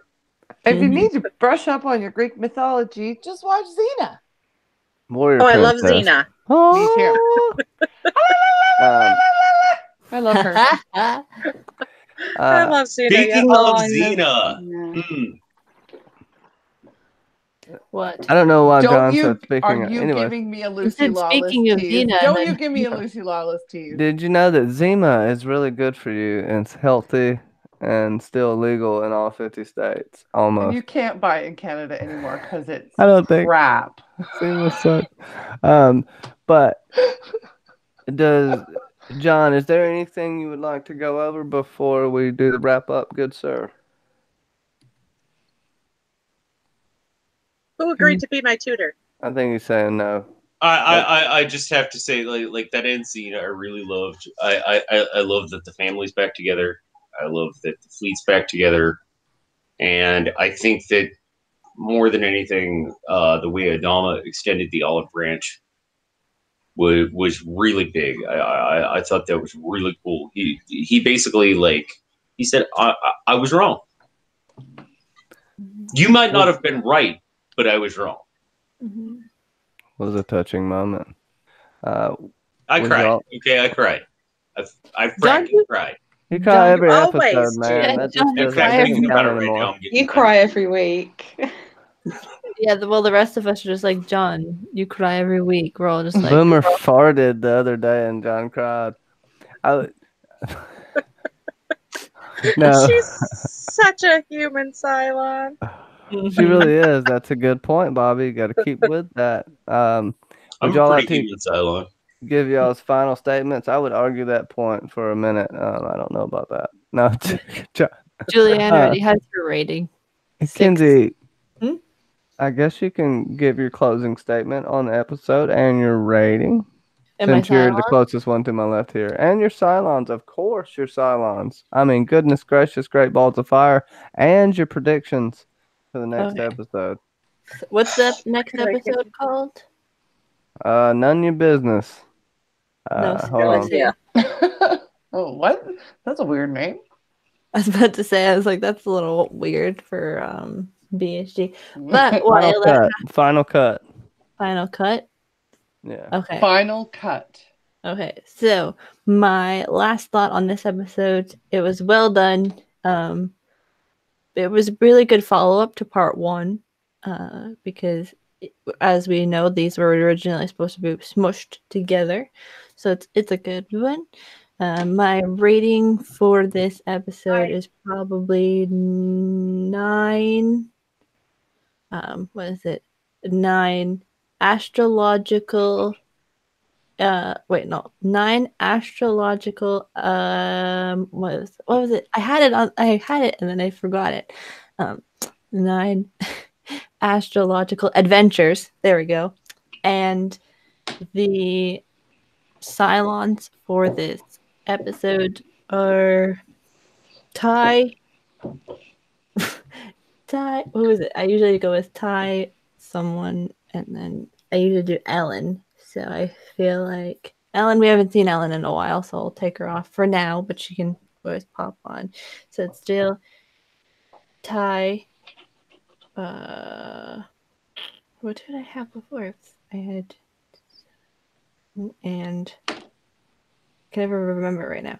Okay, so I'll do Ty. Ty, Jade. Ellen, and Boxy, you said. Yeah. So Ty, Boxy, and Gata. Why not? I don't think I've ever chosen Gata before, so there we go. That's a good point. You got any predictions coming up? Oh, Actually, and, you've chosen him twice. oh, okay. Twice in about what now? 20 something episodes. It's okay. And I'd say that the prediction for the next episode. What if it's like a film? Like Final Cut, ha ha ha. They do like a home movie edition. That'd be funny. Even though I highly doubt that's gonna happen. Like home movie edition. What's life on Caprica like, or on Galactica, or they watch a movie, or they watch a movie. There we go. There's another like let's watch a movie. Boring mundane storyline. What does Commander Adama look like in a diaper on a tricycle? Yeah, something like that. I guess so. And Julianne, 9 prison soap guns was one of her ratings. Or 9 Starbucks 6s was another one. So it's kind of funny. No, I'm done. Well, that's awesome. That's awesome. Do you want me to find where people find me, or do we do that after? Well, yeah, we'll do it after. Okay. We can run through that real quick. Clarissa, ranking, Cylons, predictions, address, social security number, and your best credit card. We don't have social security numbers in Canada. Well, you know what? That just screwed my joke over, so. Sorry. We have social insurance kudos numbers. to you. You win this round, you Canadian. Eh? I mean, I gave it 9 out of 10. Stop being crazy in there, because seriously, I had to stop. Like I had to pause the show the first time I saw it because I was laughing so hard when he said that to Baltar. I thought that was just hilarious. So, And my a good one. Cylons for the week are Baltar, Doc Coddle, and Adama. Oh, Dun no, dun dun! no. La, la, la, To la, be la. continued. So then, what are your predictions and any final thoughts as well? I predict that Billy and Dee will have a child named William. And Billy and D make Willie. I'm That what you're sorry, saying? it's a bad Star Wars joke. I'm laughing. Keep going. Okay, good. I got it. I thought it was funny as shit. Thank you. No, I think, and as for my final thoughts, I'm not completely convinced that they're out of the tomb of Athena yet. There was too much like blurry light stuff going on and echoey sound effects, and it just something about it make. How did they get out? Not convinced. I don't know if that's a prediction. It's more of a suspicion than a prediction, really. That's my week's suspicion. Well, Starbuck did say they were already on. They were standing on Earth almost, so it's kind of ambiguous. Yeah, they were standing on maybe the symbol to lead them there, but also if you look down, I She mean, that like place looks looked a around. lot like a habitable planet inside. Where how's the grass growing? How's Hey, you get it. That's a good thought there. You never know. It's Love this true. I type of mean, show. like I wouldn't have blamed her for being like, "Oh, we're on Earth. Hey guys, we made it. Let's go. So long, suckers. Good luck. See you later. I Hope you make it." I just pitch a tent in there, honestly. Why didn't they just get everybody to land on there and then just be like, okay, everybody come into this room, and Seemed then like we'll a wait. nice place. We'll be on Earth. Just give it a sec. Let the door close. It seemed nice. I don't know. Um, yeah, that's a good point. I think, hey man, that's a really good observation. That's fun to think about as well. I can't tell you if you're right or wrong though. Let me give you the dead eyes. Bobby, how are you doing? I pass. Nope. What's your ranking for the episode? Not ready. You're not ready to even rank the episode? You can say it sucked if you want to, Bobby. No, no, no. Okay. Good. It was good together. You know, last week I said it kind of sucked. Oh, do you want me to go to Amy first and then come back Yes, to you?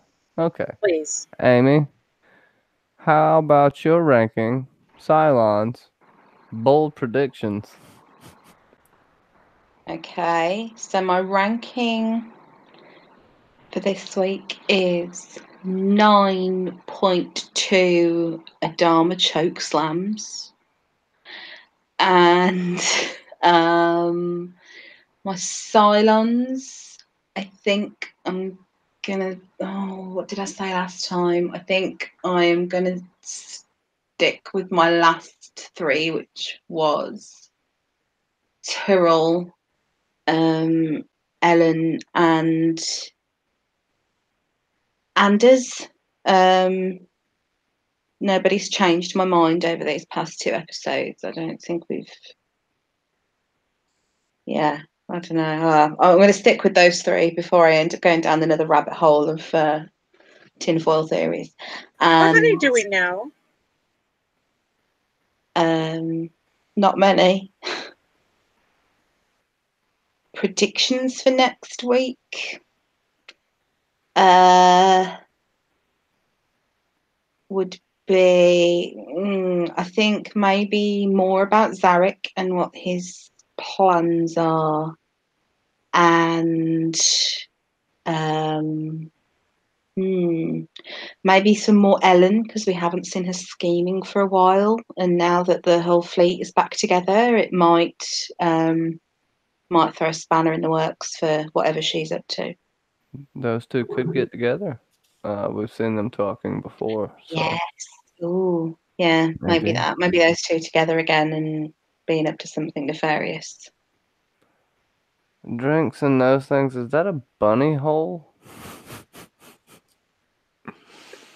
Rabbit hole.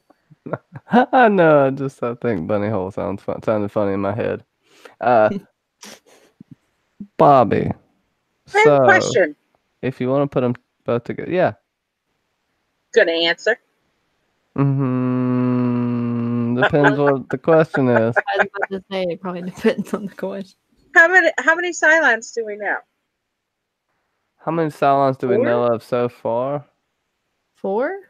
Sharon, 6, Uh, Doral, the doctor. Leoben, and 5. 5. The doctor. So you We have know Simon, 5. Oh, 5 and Leoben, 12. 6, Sharon, and Doral. Yeah, there are 5 confirmed Cylons. And there's how many altogether? 12. And there's 8 on the fleet? That's what Sharon said Supposedly. anyway. That's what Boomer Okay, said anyway. so that's a lie. Something's a lie. Supposedly. Okay. You can probably bank on there being 12, maybe 13, maybe 11. But there's probably 12 if you go based on freaking astrological signs and everything they're doing there. Probably 12. They've said there's 12. Nope, I've had enough thinking. Okay. I don't think you're going to have like any mystery numbers or anything. Hey, really. what happened to my chat? Julianne's comment. Clam stamps and prison soap. Choke slams and bunny holes. These are a few of my favorite things. Clam stamps and prison soap. Choke slams and bunny holes. These are a few of my favorite things. Okay. I think you got the tune wrong, Johnny. I know. I'm horrible at singing. That's why it's funny. Because I know I'm bad. Glam Are you ready stamps for and this? bunny jokes. John with the random whistling. It's helping me out awesomely. Hey, he was singing too. Yeah. Yes. Hello. It says, okay, fine. These but are a throw- few of my favorite things.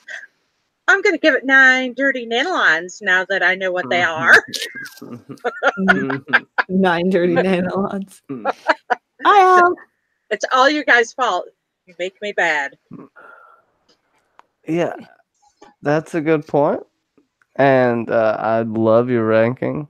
Al Red Sox fan, how's it going? I hope you enjoyed my singing. The actual only song I can sing is Right Said Fred, Too Sexy. But we won't get into that right now. You can sing it if you want. I'm not going to sing it right yet. I'm gonna hold Stop out on being you. difficult. Bobby's I am the boss, remember? Bobby. Yes, Bobby. Help. I am the boss. Who are your Bobby is your Cylons, Twitter Bobby? mother-in-law. Listen to her. Yeah, you have no say, Johnny. Goodness gracious, who's your Cylon? My Cylons are the same as always. Cammy Billy, Cammy, until she Callie. gets her damn pot pie, and Callie, who is gone off her rocker, And who's your killing third? people. Who's your third? Kimmy and Callie. Billy, Who's your third Cylon this Billy. week? Billy. Billy. Okay. They always which was my first. I Yes, still think he this is is. true. He's Oh, Billy was your first. So sweet. shut up, you ass. It was nice of you to do that for him because he would have never done it on his own. Poor Billy. And Bobby. It's good.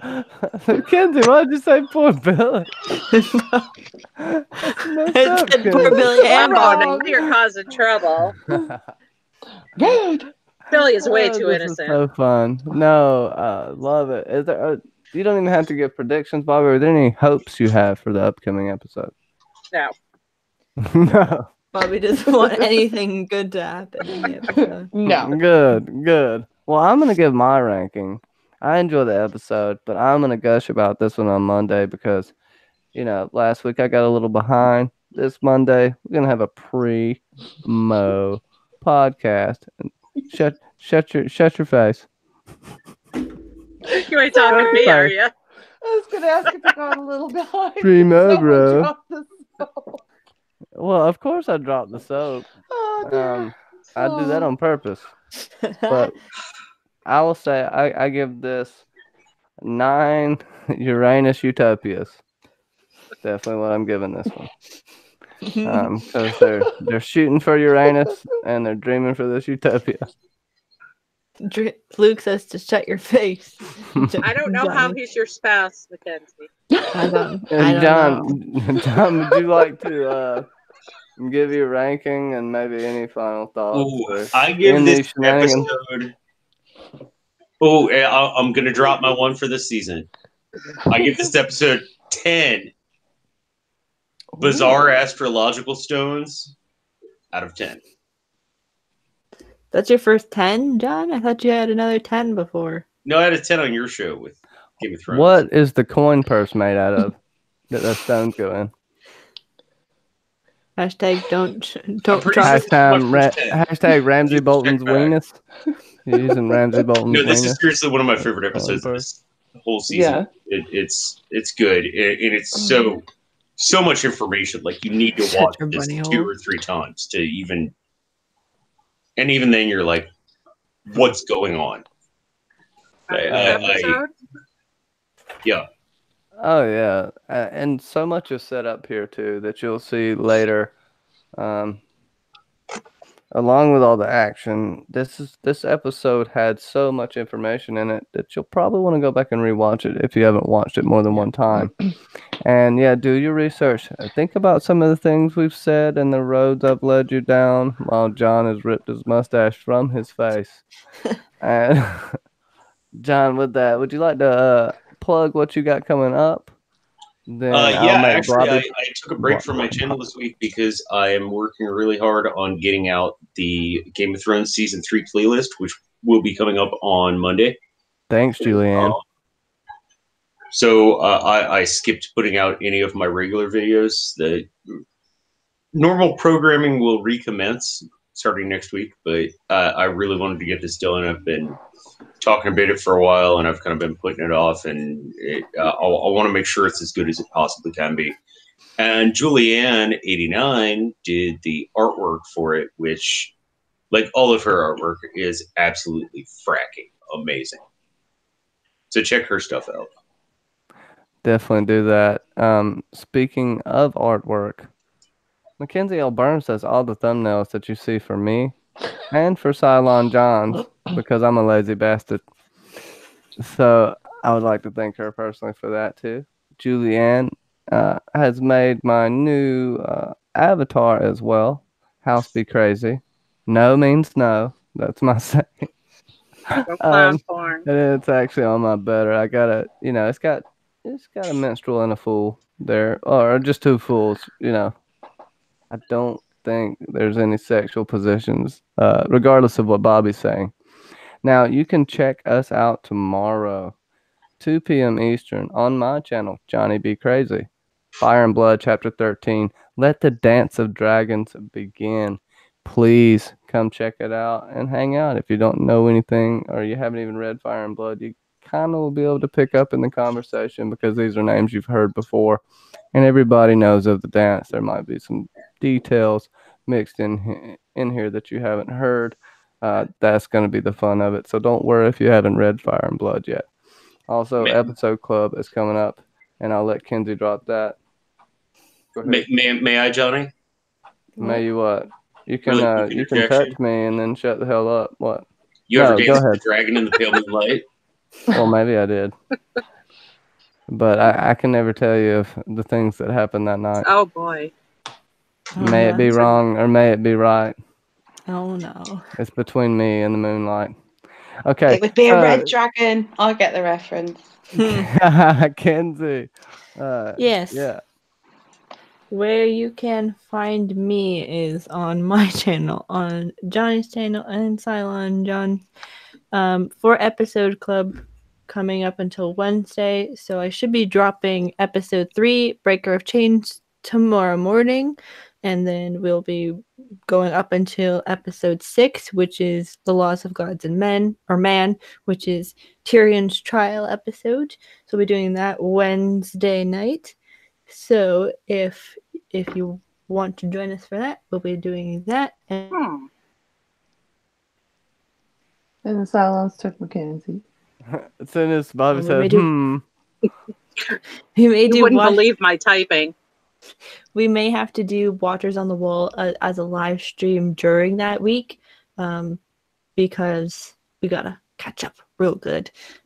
So we're in charge and on time for. Oh, tell me when to be there. Be there and be square. Wednesday. Wednesday is Tyrion's trial episode, and then we'll probably have to do Watchers on the Wall on the weekend or something, just to get us caught up. But yeah, we got all that coming up, all the episodes, all the time, coming at lightning speed to get us ready for April 14th. That's all I gotta say.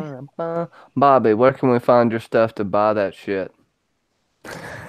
That shit is in my Facebook or behind you. Wildfire!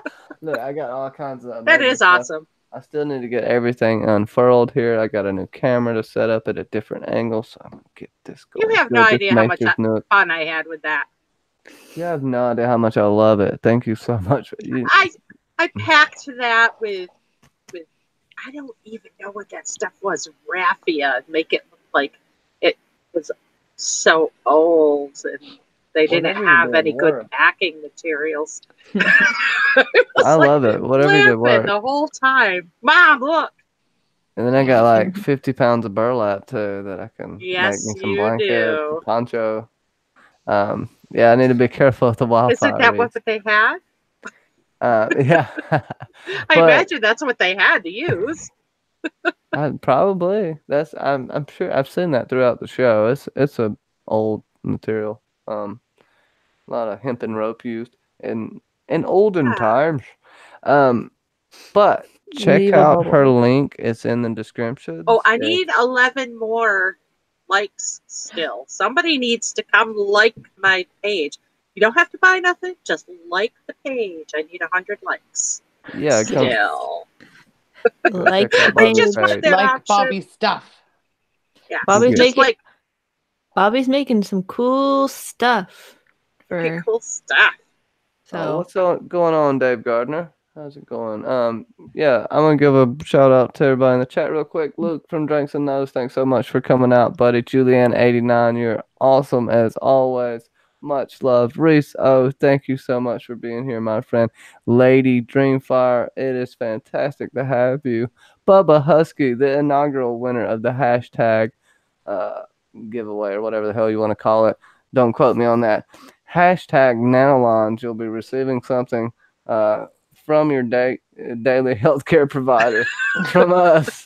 All Red Sox fan, thank you so much for coming out, buddy. I can't believe I missed that. Was an STD. Did I miss anyone? I know Terry T came in. Terry T. I think Ben was here. We had Slide the Tank, Benjamin, good old Ben here. The dog show.